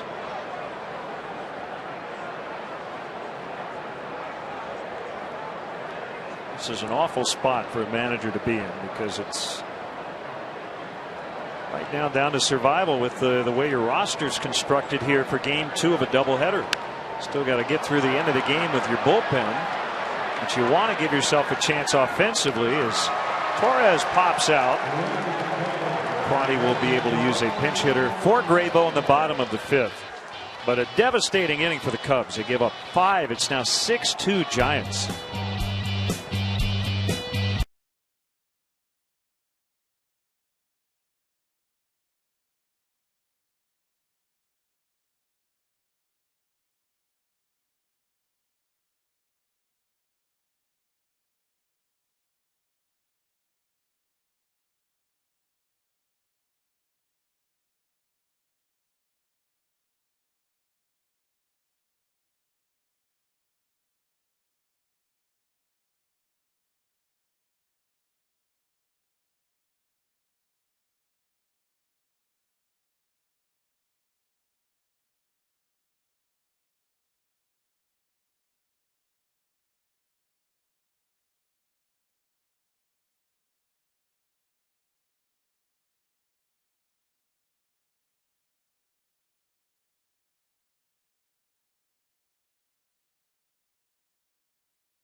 Cubs now trail 6-2 as Lou Montanez, who gave the Cubs a lead in the 3rd inning with a 2-run homer, leading off the bottom of the 5th, his first homer of the year.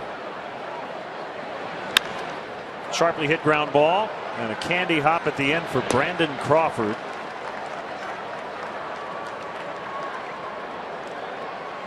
Tonight at 10, no parades, no street festivals, but one driver still got a ticket over a mysterious special event.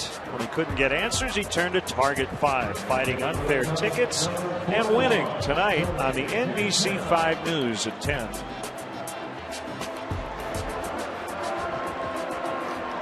Tony Campana batting for John Graybo.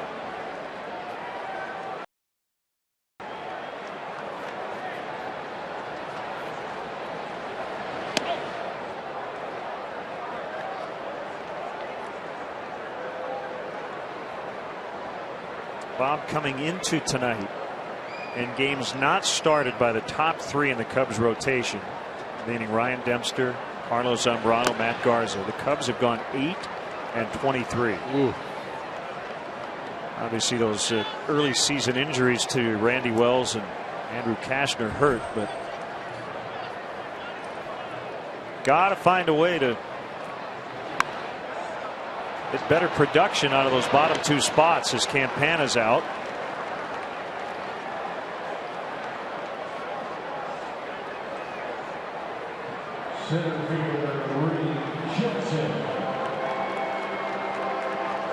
Well, it really goes all the way back to spring training, Len. Some of the depth that the Cubs thought they were going to have in the starting rotation either retired or had minor meltdowns and ended up somewhere else. Todd Wellemeyer with an injury and then decided to retire.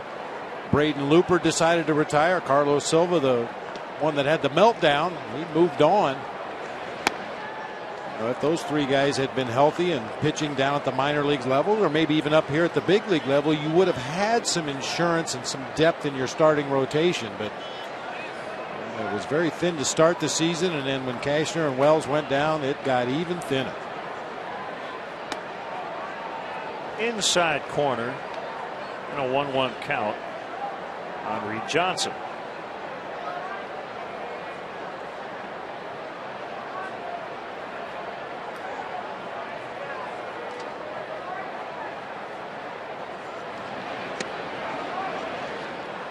ZITO has his curveball working tonight, 1-2. Remember, this is his first start since April 16th.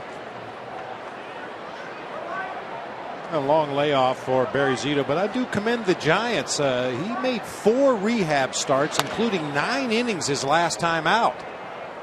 So many times guys coming back off injuries, whether they be position players or pitchers, if they have a couple of good outings, even if it's only 3 or 4 innings, you rush them right back to the big leagues. If they get 3 or 4 at bats and look like they're okay, you rush them right back to the big leagues. And it usually takes a while to make that adjustment back to big league speed. But ZITO was forced to make 4 rehab starts, and as I said, won a complete game his last time out, and he was ready to take the ball today.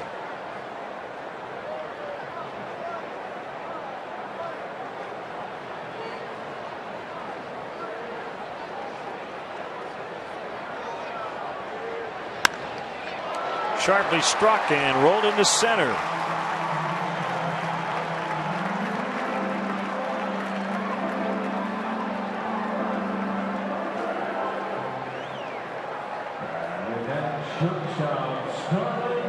Watch Comcast Sportsnet game replays on demand with Xfinity TV from Comcast. Don't miss the action. Call 1-800-XFINITY today.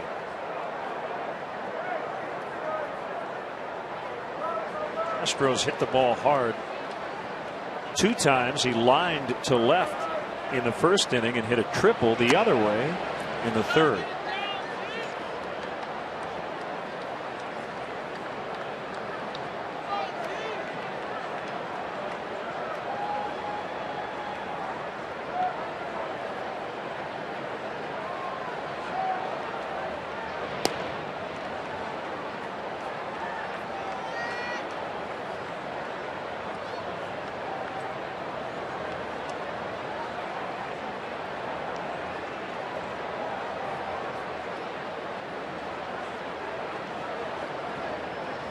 Some games going final now. Tampa Bay beat Cincinnati 4-3. That was a 1-0 game into the 8th inning. Got pretty crazy at the end. Evan Longoria hit a home run on the second pitch of the bottom of the 9th of Logan Ondrusek to win it for the Rays.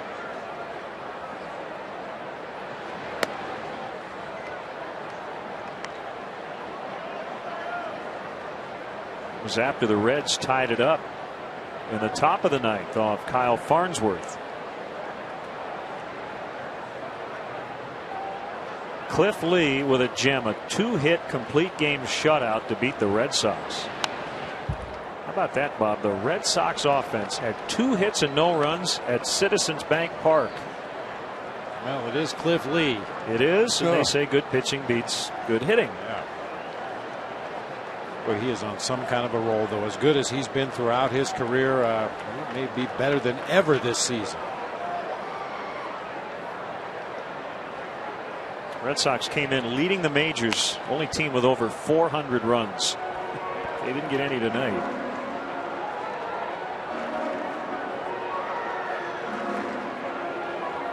I'll figure out what Cliff Lee has done here in June with that start tonight. He's only given up 1 run all month, hasn't he? I think you're right.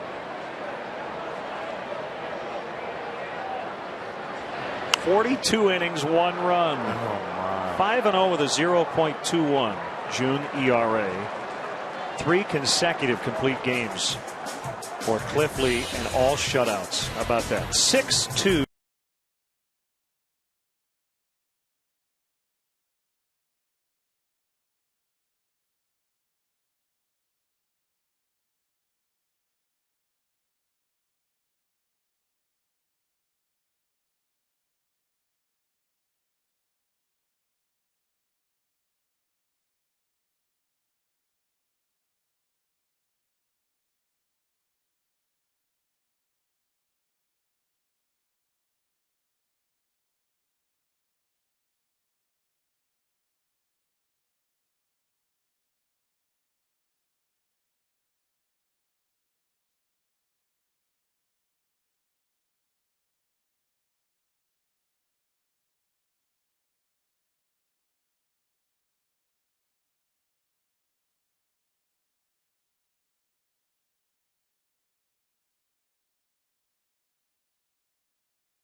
With the Dan Patrick Show on Comcast Sportsnet.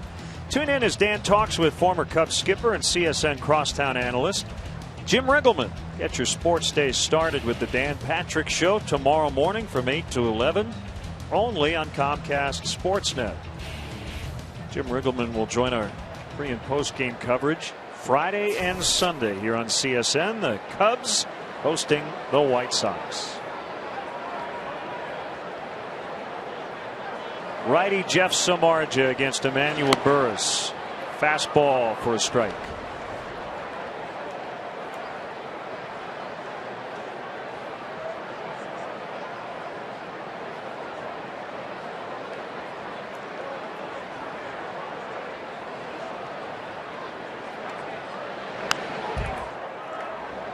Just a follow-up, Bob, on Cliff Lee. The lone run in his 5 June starts against the Cubs on June 11th. He won that game, went 8 innings. And it's the only run he has allowed in 5 starts this month.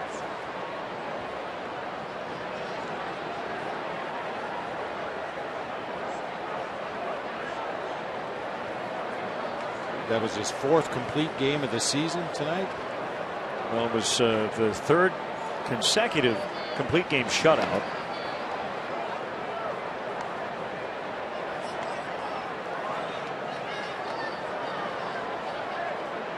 Yes, 4th complete game. Yep. He's so lucky.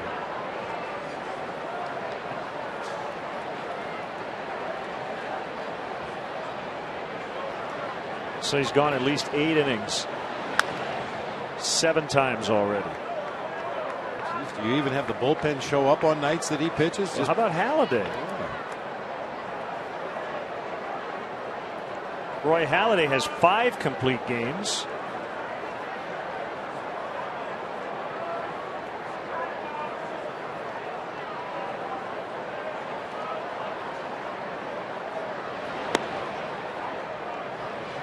Two the count on Burris. I don't have to tell you how valuable that is. I mean, you had a righty and a lefty who were horses. You don't completely forget about the bullpen, but you know you don't have to use a lot when Cliff Lee and Roy Halladay are on the mound. And it allows you to use your bullpen more liberally in those other 3 starts. You play matchups earlier in the ball game if you feel that's going to help you win, because you know 2 out of 5 you're going to get deep into the ball game with your starters. From our Galaxy pitch tracks, just a 97-mile-an-hour heater blown right by Burris. I mean, obviously, as a manager with 25 guys, you want it all. But if you can't have it all, wouldn't that be a good place to start? The top 2 starters being guys who would be an ace of any team in baseball. Now, if you can afford them, that's a real good place to start.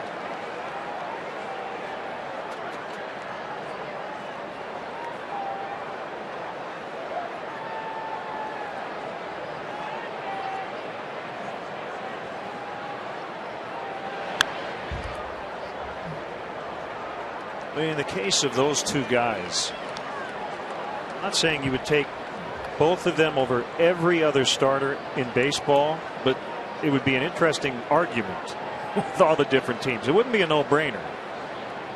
I mean, if you say, well, would you want Felix Hernandez or Roy Halladay? You might say Hernandez, but it wouldn't just be a no-brainer. Just foul. For me right now, it is a no-brainer. Those 2 guys are the most consistent starting pitchers in the game right now. It's more of a shock when they don't go 8 innings than when they go a complete game shutout. I mean, there are certainly a lot of pitchers in the major leagues that on a given night can go out there and dazzle, are capable of throwing a perfect game, completely stymieing the offense of the other team. But on a consistent basis, those guys seem to do it every time out. Well, it's quality and quantity.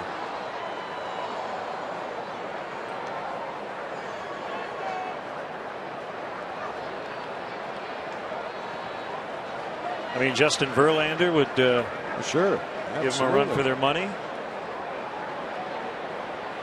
I'll take Verlander as my number 3. How's that? Sure. Why not? Ramirez makes a catch to retire Sandoval.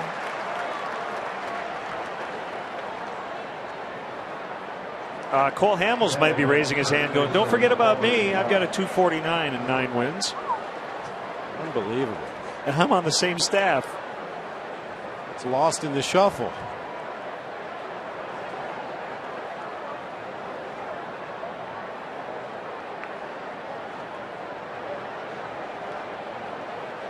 Aubrey Huff. Tickets are still available for many of the great matchups for the 2011 season. To purchase tickets, visit Cubs.com, call 1-800-THE-CUBS, or visit the Wrigley Field box office.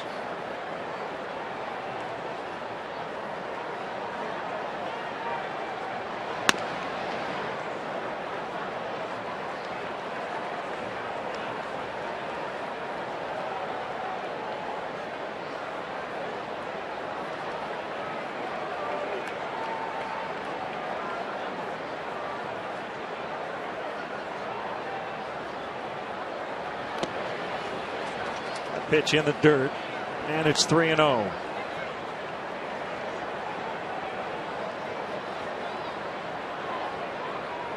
Play of the game, no question about it. The sac fly by Pablo Sandoval. In the 5th inning, Andres Torres scored as Giovanni Soto dropped the ball after the tag. Looked like Tim McClellan had called him out, and then safe as the ball got out of his glove. Tied it up, and the Giants would go on to add 4 more runs. 2-out walk to Huff. Our Xfinity high-speed action replay. This is the play Len's talking about. Great catch and throw by Reed Johnson right on the money. Giovanni Soto had the plate blocked, applied the tag, and then the ball came out of the mitt before he could fully control it. Umpires did gather together, all 4 of them, to see if somebody had a better view, but nobody saw it well enough to overrule Tim McClellan, so it stood as a run for the Giants. Slider strike on Ross, who's been on all 3 times and has scored twice.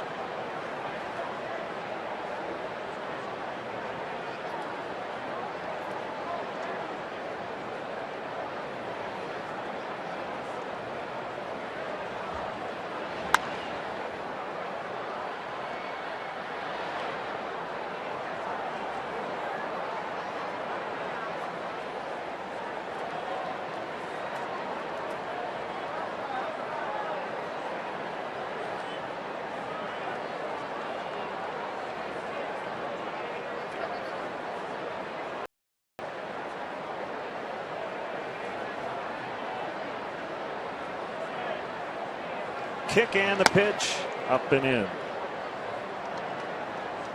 Good fastball to change eye level right there. That one was right up in Cody Ross's eyes, putting the count to 1-2. Good waist pitch that time.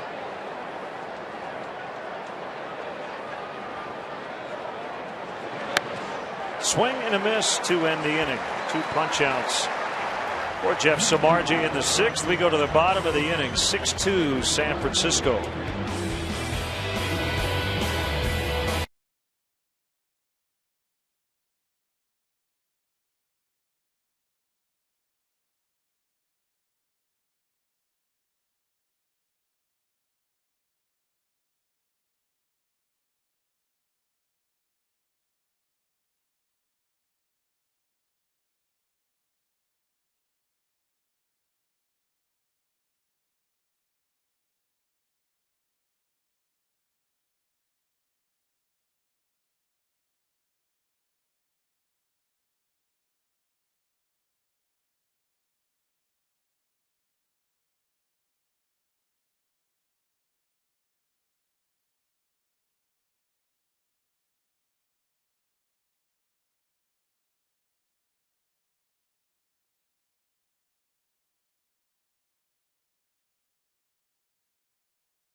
September 25th through the 30th, 2012 at Medina. To be included in a random draw to purchase tickets and a chance to see Team USA versus Team Europe, go to RyderCup.com. We were talking about sandbaggers earlier. No sandbaggers there. They're all legit. Here's ZITO against Ramirez, bottom of the 6th.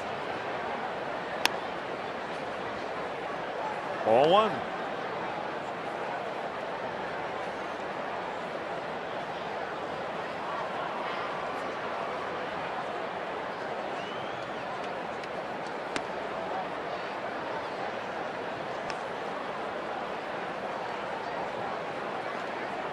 I like this approach. Ramirez was going to take until he got a strike. Recognizing the situation here, down 4. Got a good pitch to handle that time and fouled it off to the right. Cubs need base runners. Need to pile up a bunch of base runners and then come up with some of those timely hits that have been lacking most of the season. We've seen more of them lately. Let's get some guys on base. Chased a bad one there. And Whiteside will fire to Huff to complete the out. 3 strikeouts for ZITO. Our Galaxy pitch tracks. Breaking pitch from Barry ZITO, bounced right on the inside corner of home plate. Gets the swing and a miss from Ramirez, and Whiteside will toss on for the out at first.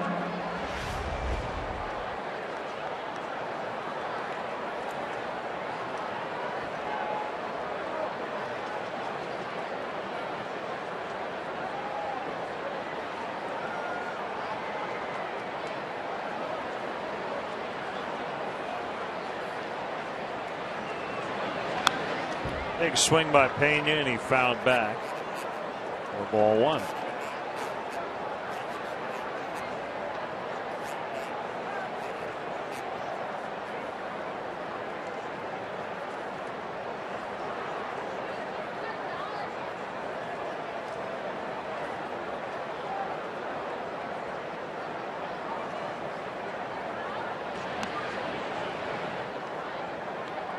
So with Boston losing tonight, the Yankees leading 11-2 over Milwaukee in the bottom of the 8th. The Yanks with a pretty good chance to get a game and a half up on Boston.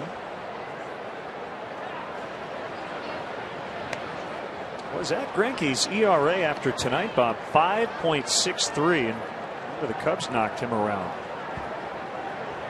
here at Wrigley Field. There's a guy with the kind of stuff that just doesn't translate into that kind of an ERA.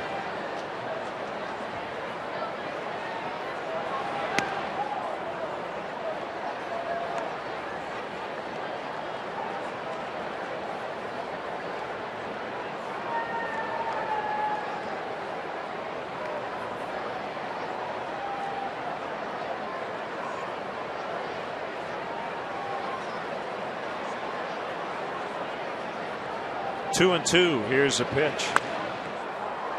We'll do it again. When you mentioned that Yankee-Boston race in the American League East, the thing that's really kept Boston in it is their record against their own division. They're 18-9 against the American League East. The Yankees 13-12.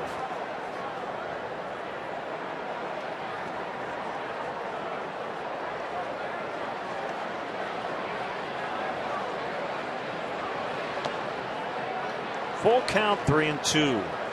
It's a final from Detroit. The Mets beat the Tigers 14-3.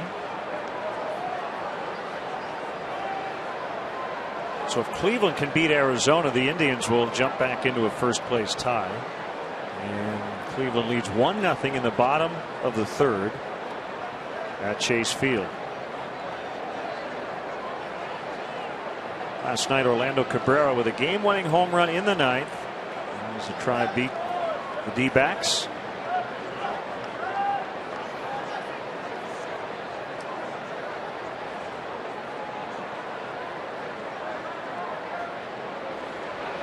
Oh, look out, Carlos Pena. There's ball 4.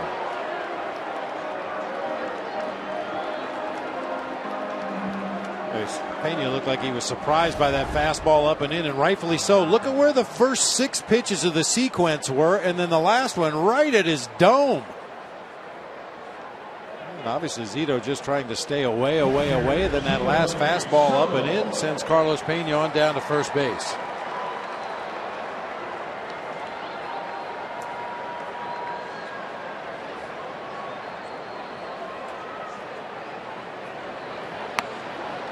Wild one in Toronto tonight. 7-6. The Pirates lead the Blue Jays in the bottom of the ninth. 2 homers for the Pirates. Alex Presley and Andrew McCutchen. The Blue Jays have 4, including Jose Bautista with his 24th. He is playing third. Making that switch from right.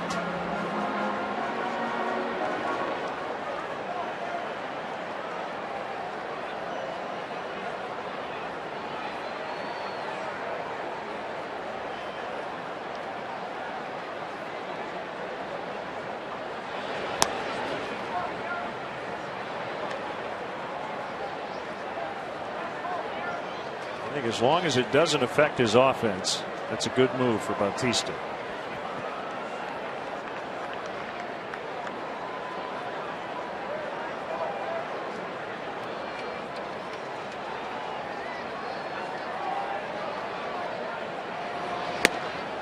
Swing and a miss. We talked about it the other day. Jose Bautista in his time in the National League played a lot of infield, played a lot of third base for the Pittsburgh Pirates, was a light hitting utility infielder. But he has really come into his own up there north of the border. Cardinals got a much needed win in Baltimore tonight, 6-2. Kyle Loesch with his 8th victory beat Zach Britton.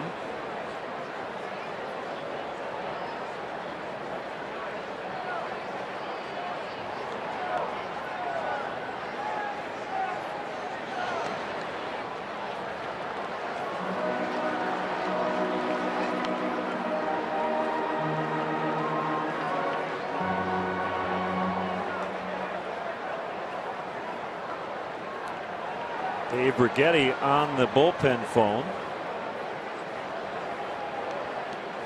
See who the Giants get up down that right field line. 3-2 with 1 out. Ground ball to third. Sandoval, Burris, Huff. That's it. And he can sit back down in the Giants bullpen. Inning over. 6-2 San Francisco.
Cubs live and play on the field as well as off. Subscriptions start at just $29.95. For more information and to order, visit Cubs.com/Fine Line.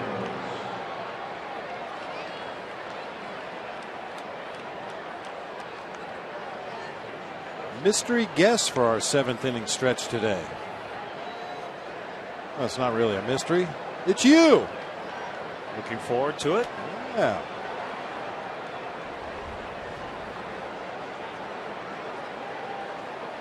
Never gets old, does it, partner? No, it doesn't. I'm nervous. I'm nervous for you. Thank you.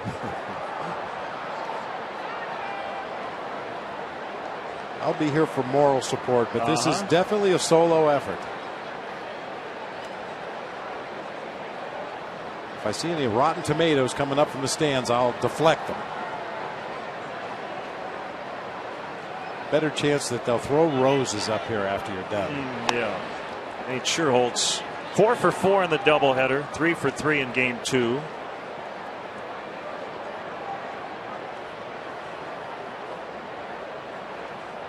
There's a great podcast hosted by Mark Maron. I can't even give you the name of the podcast. This is a family show.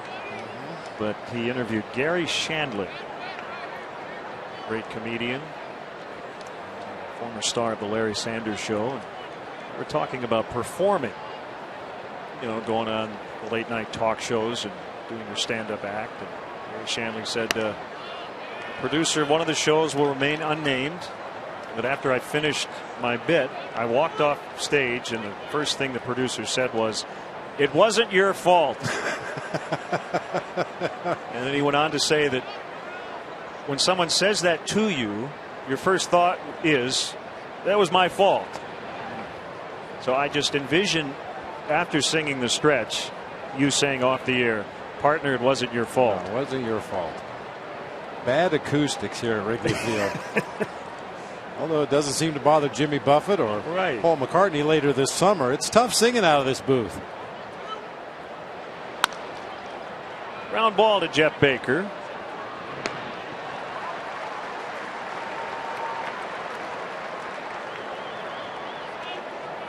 In the grand scheme of things, this is a big inning for Jeff Samardzija. We've talked about this off the air a few times. Jeff has had some outings this year where he's come in and dazzled in his first inning of work and then really struggled in his second, or vice versa. Had a tough first inning and then bounced back to have a real strong second inning. It'd be good to see him put 2 good, solid innings together here tonight. Crawford with a 2-run double in the 5th. It's been the big inning. The first 78 games, the Giants had 2 5-run innings, rather 3 5-run innings, tied for the fewest in the National League. They've had 2 in this doubleheader. The 5th inning in game 1, the 5th inning in game 2. There's veteran righty Guillermo Mota.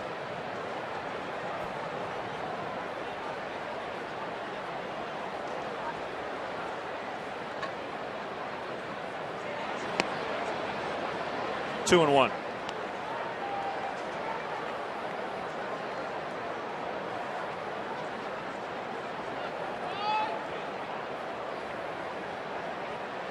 With Mota getting loose, getting near the bottom of the order, and with the double play ball ZITO got to get out of the 6th inning, and he looked like he was starting to lose his command just a little bit. You'd have to think the Giants are going to get ZITO out of the game feeling good about himself after 6 innings. And as you mentioned, they're coming off an off day. Their bullpen is rested and ready to go. Nobody was overextended in that first game. 97 on the fastball as he gets Crawford.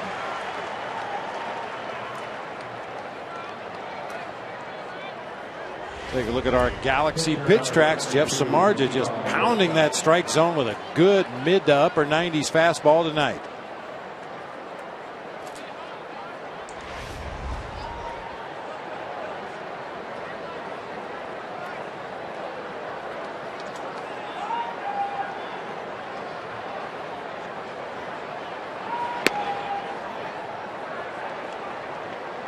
Pat Burrell has come into the on-deck circle for ZITO if Whiteside gets on.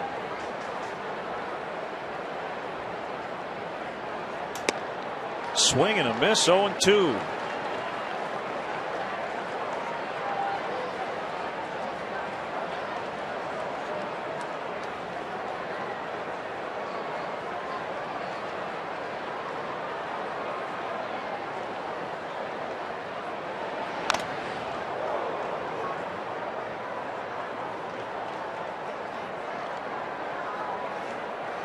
Tim McClellan start to walk out in front of home plate to give Giovanni Soto a little extra time, and Gio actually put his catcher's mitt on Tim McClellan's chest, said, "I'm fine, let's go."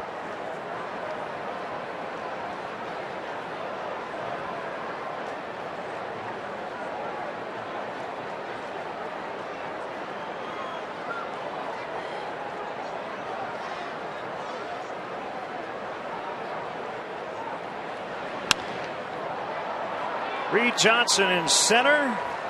Time for the stretch. Bring it, partner. Today's guest conductor for Take Me Out to the Ball Game, Cubs TV play-by-play man Len Casper. All right, all you wonderful Cub fans. Tonight, it's for Ronnie. Number 10, we think about you every day, so sing it loud. Here we go, Gary. A 1, a 2, a 3. Take me out to the ball game. Take me out to the crowd. Buy me some peanuts and Cracker Jack. I don't care if I never get back, for it's root, root, root for the. If they don't win, it's a shame, for if strikes you're out at the old ball game. We miss you, Ronnie. Let's get some runs.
For a limited time at participating McDonald's for $1.89. Nice job, partner. Thank Well you. done. Well done. Miss Ronnie saying, all wonderful Cub fans. Not quite so sure there was a D in there. It was always wonderful. Root for the Cubbies. Oh, he just sang it with all his heart. And we do think about Ronnie every single day. Barry ZITO gets the bottom of the 7th after his spot did not come up in the top of the inning.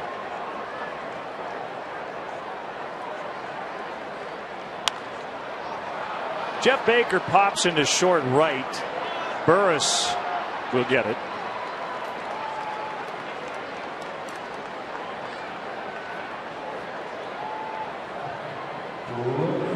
I believe Zito's probably on a real short leash here. You saw he's up over the 100 pitch mark now, and as you mentioned, and it's a great point, Bruce Bochy would like to get him out of there on a positive. He's had a real good outing first time back, and Mota's ready to go, just standing down there in that right field bullpen waiting to see what happens in this inning.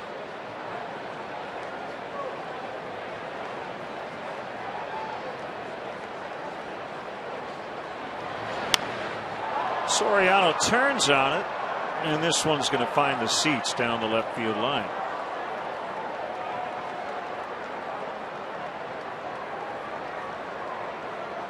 We talked throughout the evening about Barry Zito's velocity being down on his fastball. One way to help counteract that is take a little bit more off your breaking pitches. That last straight changeup at 75 miles an hour. Schierholtz. 2 down.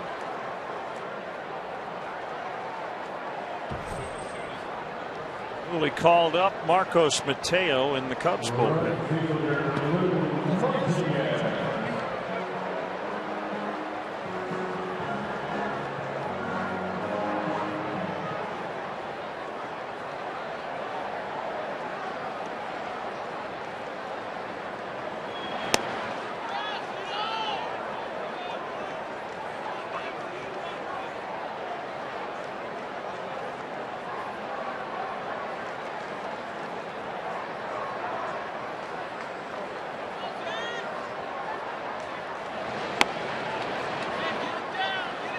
changeup he missed outside. 2-0. And the guy who's supplied the only 2 runs for the Cubs on a home run back in the 3rd inning.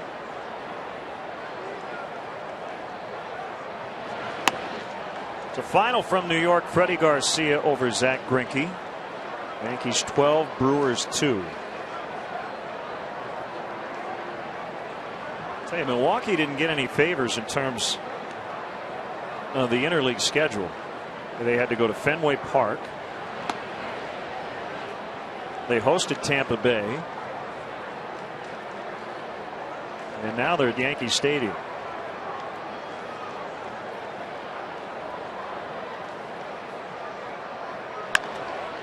Ground ball, Brandon Crawford.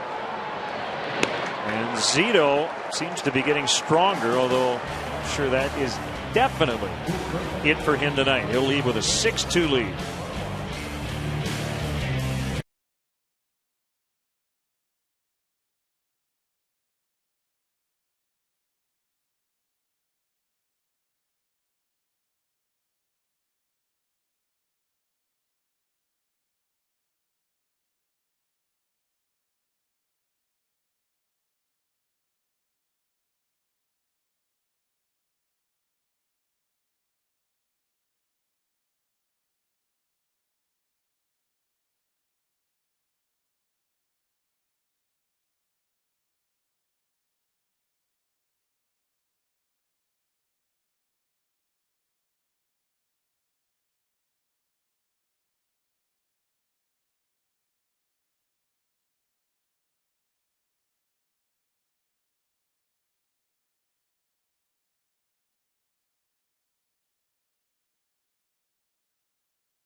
Will hit 9th, meaning he'll lead off the bottom of the 8th.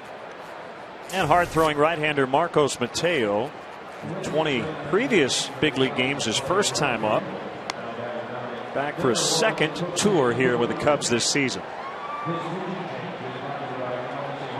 Throwing strikes a big key for Marcos Mateo. As you mentioned, he throws extremely hard, doesn't always know exactly where it's going. The Cubs could really use a couple of strong innings out of Mateo here tonight.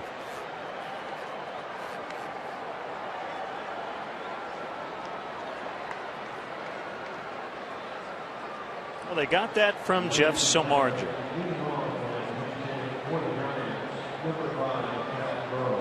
Two innings, a walk, 3 strikeouts, no hits.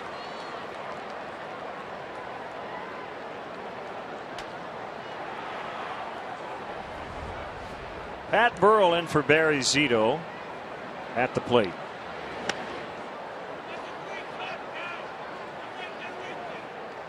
Burrell homered, knocked in 3, had 3 hits in game 1.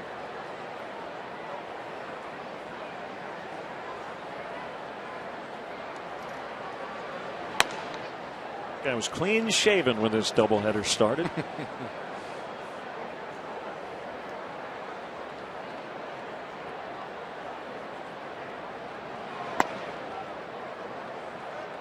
Two and one.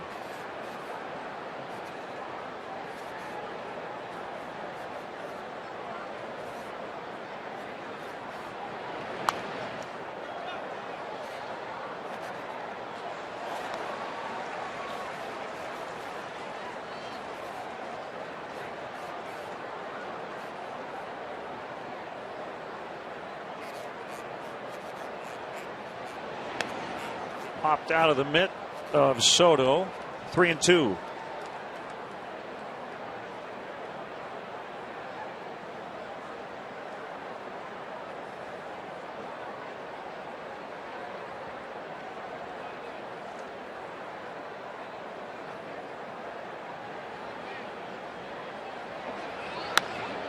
Checked his swing. Hit it foul.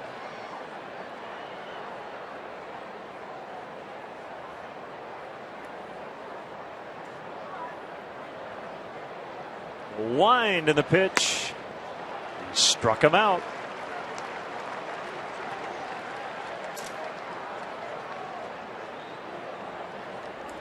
Back-to-back sliders once it got to the full count. The first one was a check swing to the first base side. This one with a little more downward movement sneaks underneath the bat of Pat Burrell for the first out.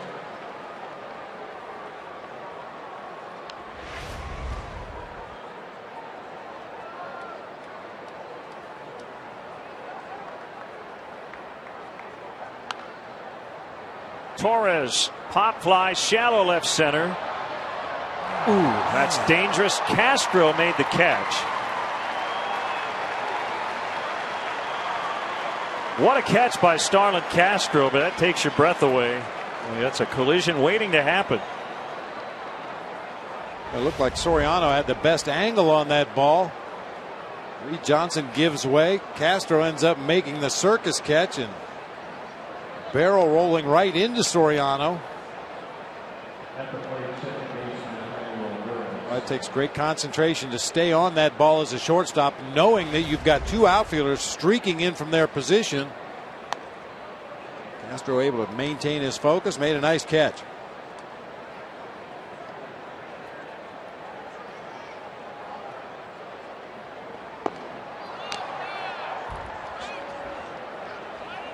Fireworks? An impromptu fireworks show out beyond the right center field wall. Not sure if it's totally legal, but looks like it's over already.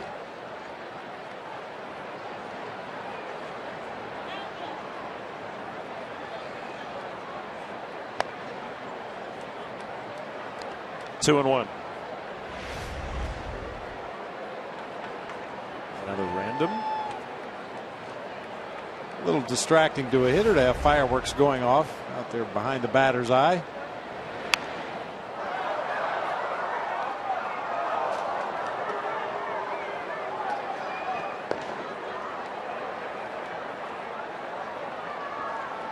Is this a holiday? Did I miss something? It's practice for the 4th of July.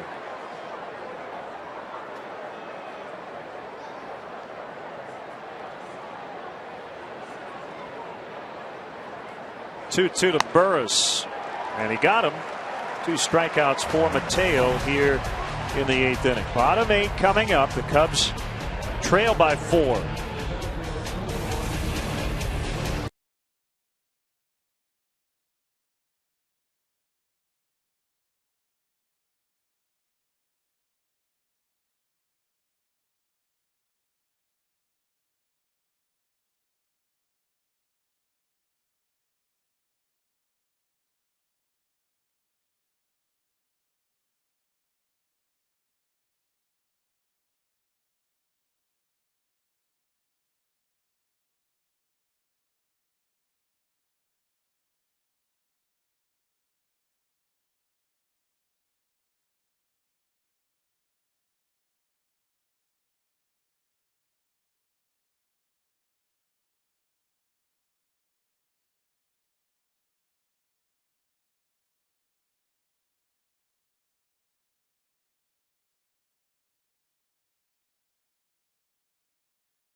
Fans couldn't get tickets to the White Sox or Cardinals series at Wrigley. Cubs Destinations has spots available for these highly anticipated matchups. All standard packages include great tickets, first-class hotel accommodations, a special Cubs gift bag, a tour of the ballpark, and a private meet and greet with a current Cubs player. For more information, visit Cubs.com. See some changeups here, especially with Guillermo Mota facing a left-handed batter. Kosuke Fukudome, who came into play right in the top of the inning. That's a sinking fastball. Good movement for a strike. Mota's been banged around a little bit lately. He's been pitching mostly long relief. 8 of his 25 outings this year have been 2 or more innings. He's given up at least a run in 7 of his last 10 appearances. Opponents hitting .344 over that stretch. Actually, that first pitch was a changeup. Second pitch, a fastball up in the 90s. Changeup low. 2-1.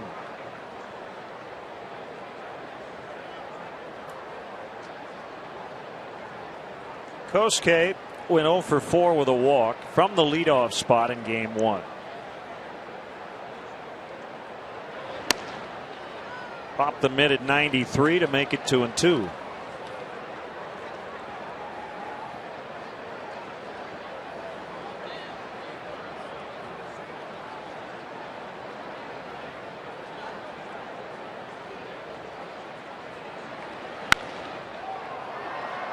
Pop fly left field. Cody Ross puts it in his pocket. 1 away.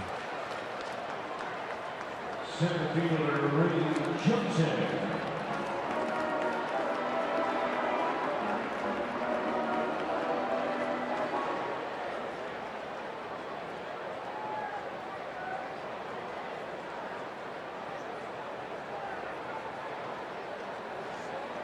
Pirates held on, beat the Blue Jays 7-6.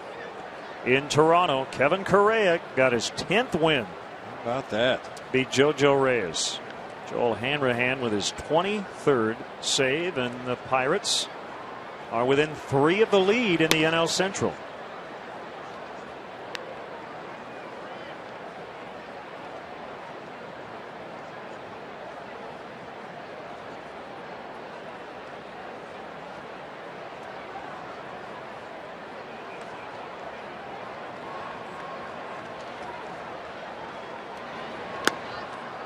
Johnson just ticked it into the glove. 0-2.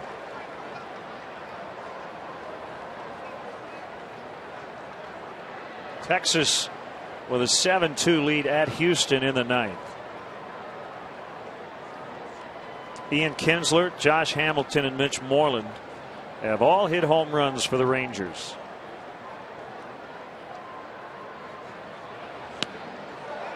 Johnson chased a breaking ball out of the zone for strike 3.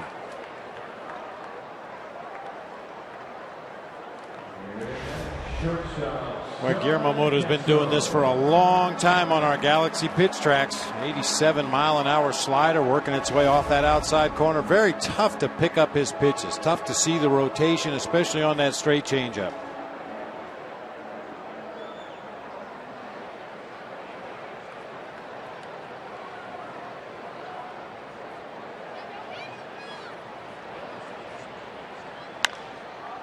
Castro on the first pitch. Airs it out to right. Schierholtz is there. They go down quietly on 9 pitches in the 8th. 6-2 Giants.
Right here at Wrigley Field as the Cubs look to even the score with the White Sox.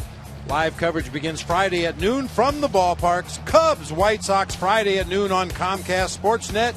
Fans' best friend.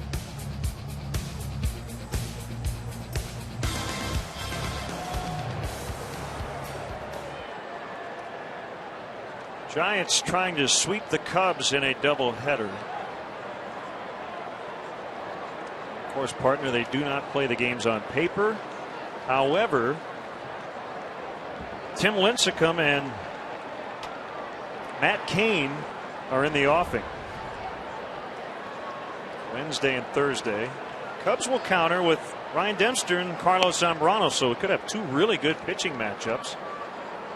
It's not going to get any easier in terms of the Cubs offense trying to score against Lincecum and Cain. Having said that, the Cubs counter with their top two starters.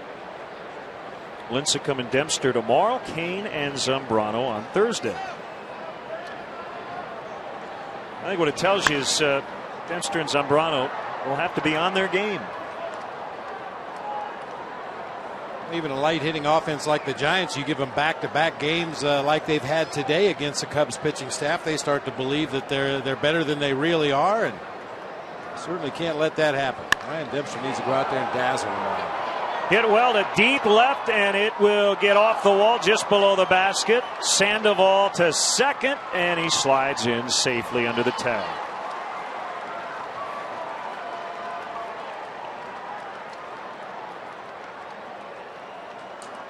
Second ball that hit just beneath the basket and left in this game. Cody Ross hit the other one earlier in the second. Elevated fastball at 93. Sandoval got it off the barrel of the bat just below the basket. Had to chug into second base with a double. Aubrey Huff. And it'll be Soriano to make the catch.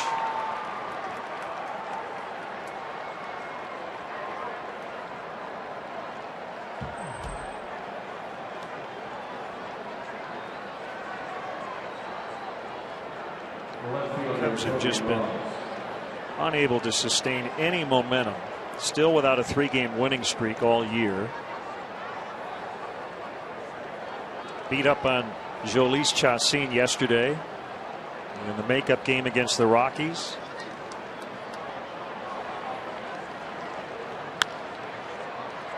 Pena caught it, and they're going to double off Sandoval. So the top of the ninth is over on 6 pitches. We'll go to the bottom of the ninth. Tall mountain to climb for the Cubs offense, down 4.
MLB.com @Bat 11 app for your iPhone, iPad, Android, or BlackBerry.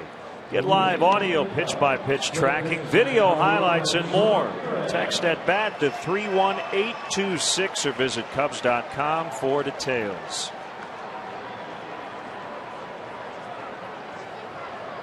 Special thanks to both our home television crews for a hard day's and a hard night's work here at Wrigley Field for this day-night doubleheader.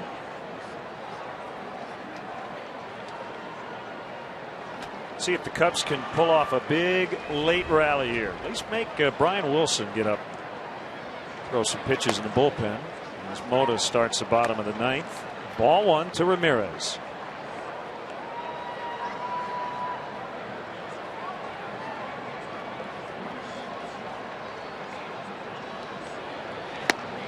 Swing and a miss on a slider. The producer of Cubs baseball on CSN is Bob Albrecht, our director Dave Turner, our associate producer Tamara Anderson, Christine Charbonneau, our stage manager in the booth, Joe Vinci, our TD, our technical director tonight, Mark Harper is our tech manager.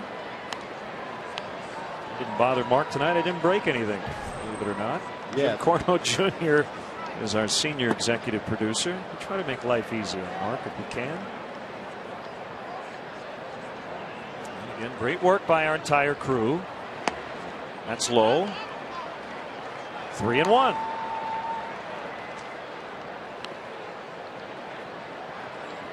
Yep, long day. Even for Giant fans.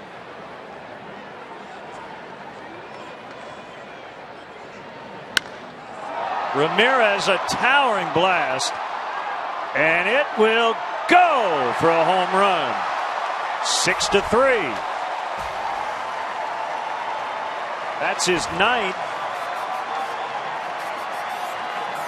and his third in 3 games. He hit 2 yesterday against the Rockies. That's a start from our Galaxy pitch tracks. Just a grooved fastball, middle of the thighs, middle of the plate, towering fly ball into the bleachers in left center field. 298 career home runs now for Aramis Ramirez. Javier Lopez, a lefty, will come in to face Carlos Pena. It's a Honda pitching change, and we'll be back.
Lopez comes in, and we just mentioned Brian Wilson, and he is up in the Giants bullpen. Javier Lopez has been death on left-handed hitters this season. A 107 batting average for lefties.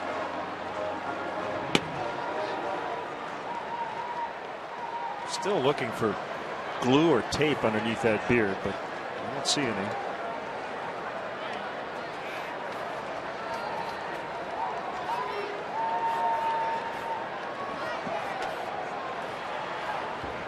So 6-3 game. And the pitch to Pena. Slings it up there at 82. 1 ball, no strikes.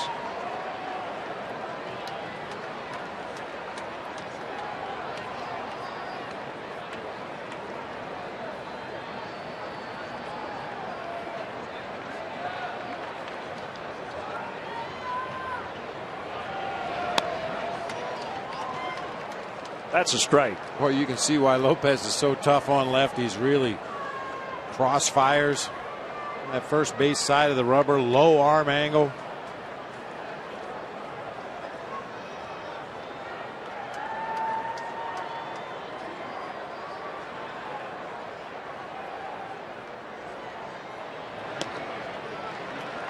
You've got to think it's one and done for Lopez. I mean, the closer's up. Bruce Bochy probably just used him. You got righties coming up, and Soto and Baker are guys who hit lefties a lot better than righties.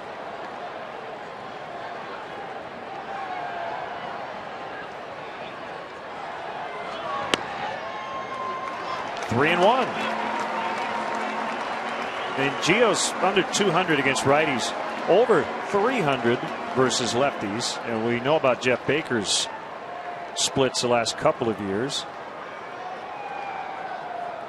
And then you have Alfonso Soriano after Baker.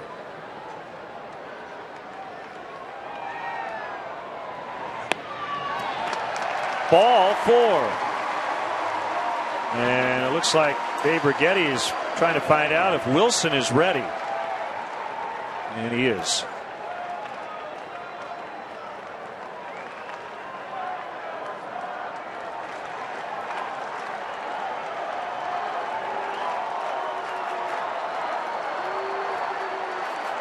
Here comes the beard. A Honda call to the pen, and we'll be back in a moment.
Honda call to the pen. Quick numbers on Wilson. Tied for the major league lead with 23 saves. He's blown 2. He's been successful in his last 11 chances.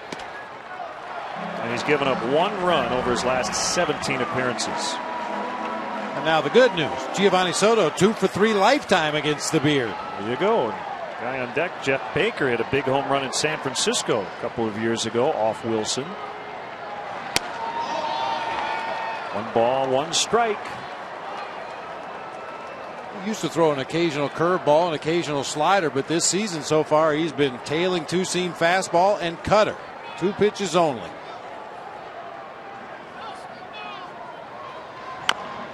Tapper, that's a fair ball. Whiteside picks it up and gets the first out of the inning at first base.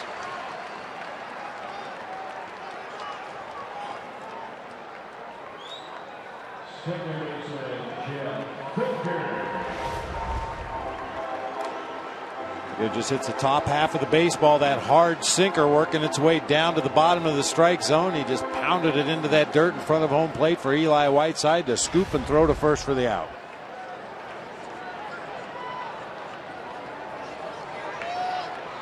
That home run we're talking about was back in 2009.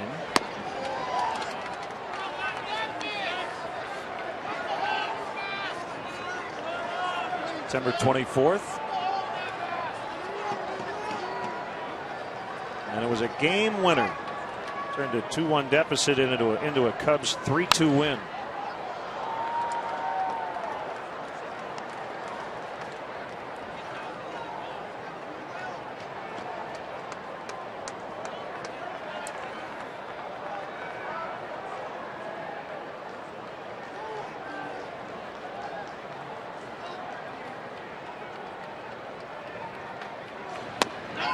Baker was late on the cutter, 1-2.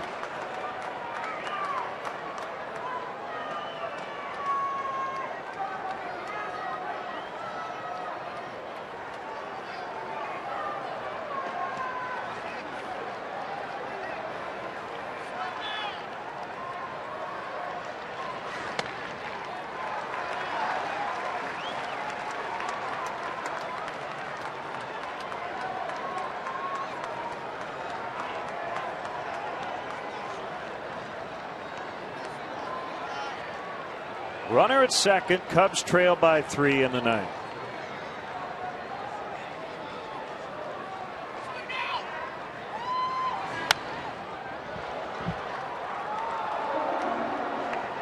Earlier this year, Brian Wilson spent some time with Charlie Sheen, who was doing some research for the upcoming installment of the Major League movie series. Of course, Charlie Sheen plays Ricky Vaughn, who some similarities to Wilson on the mound. For what that meeting was like. Got him on the cutter. 2 down. It's up to Soriano. Considering the timing of that meeting, I'm sure the Giants were just overjoyed that their closer was hanging out with Charlie Sheen.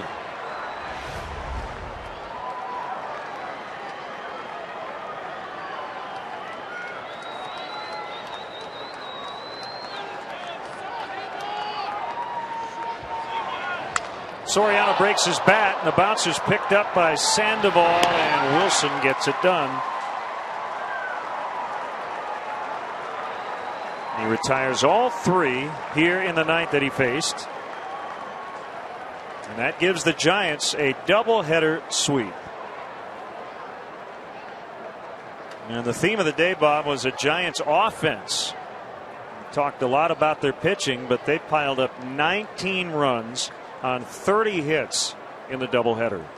Well, with Doug Davis and Rodrigo Lopez, the 2 starting pitchers for the Cubs today, you had a feeling the Giants might hit more than they have been lately, but well, this was just a ridiculous offensive explosion by a team that is not used to scoring this many runs. So ZITO over Lopez, Wilson the save, and our GMC player of the game is Barry Zito's first start in well over 2 months, and he gets his 2nd career win here at Wrigley Field.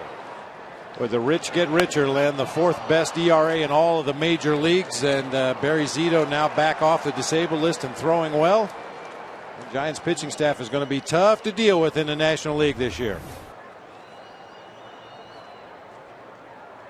So that will wrap up a long day of baseball, and unfortunately the Cubs dropped a pair to the Giants. Stay tuned for Coors Light post-game live. The final score in game 2, the Giants 6, the Cubs 3. Back in game 1, 13-7, San Francisco.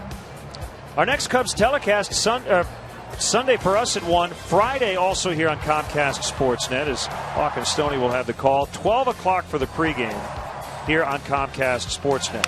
In-game scoring provided by ScorePad. And now for Bob and our entire CSN crew, this is Len Casper, and we're going to send it over to Mark and Luke in our downtown CSN studios.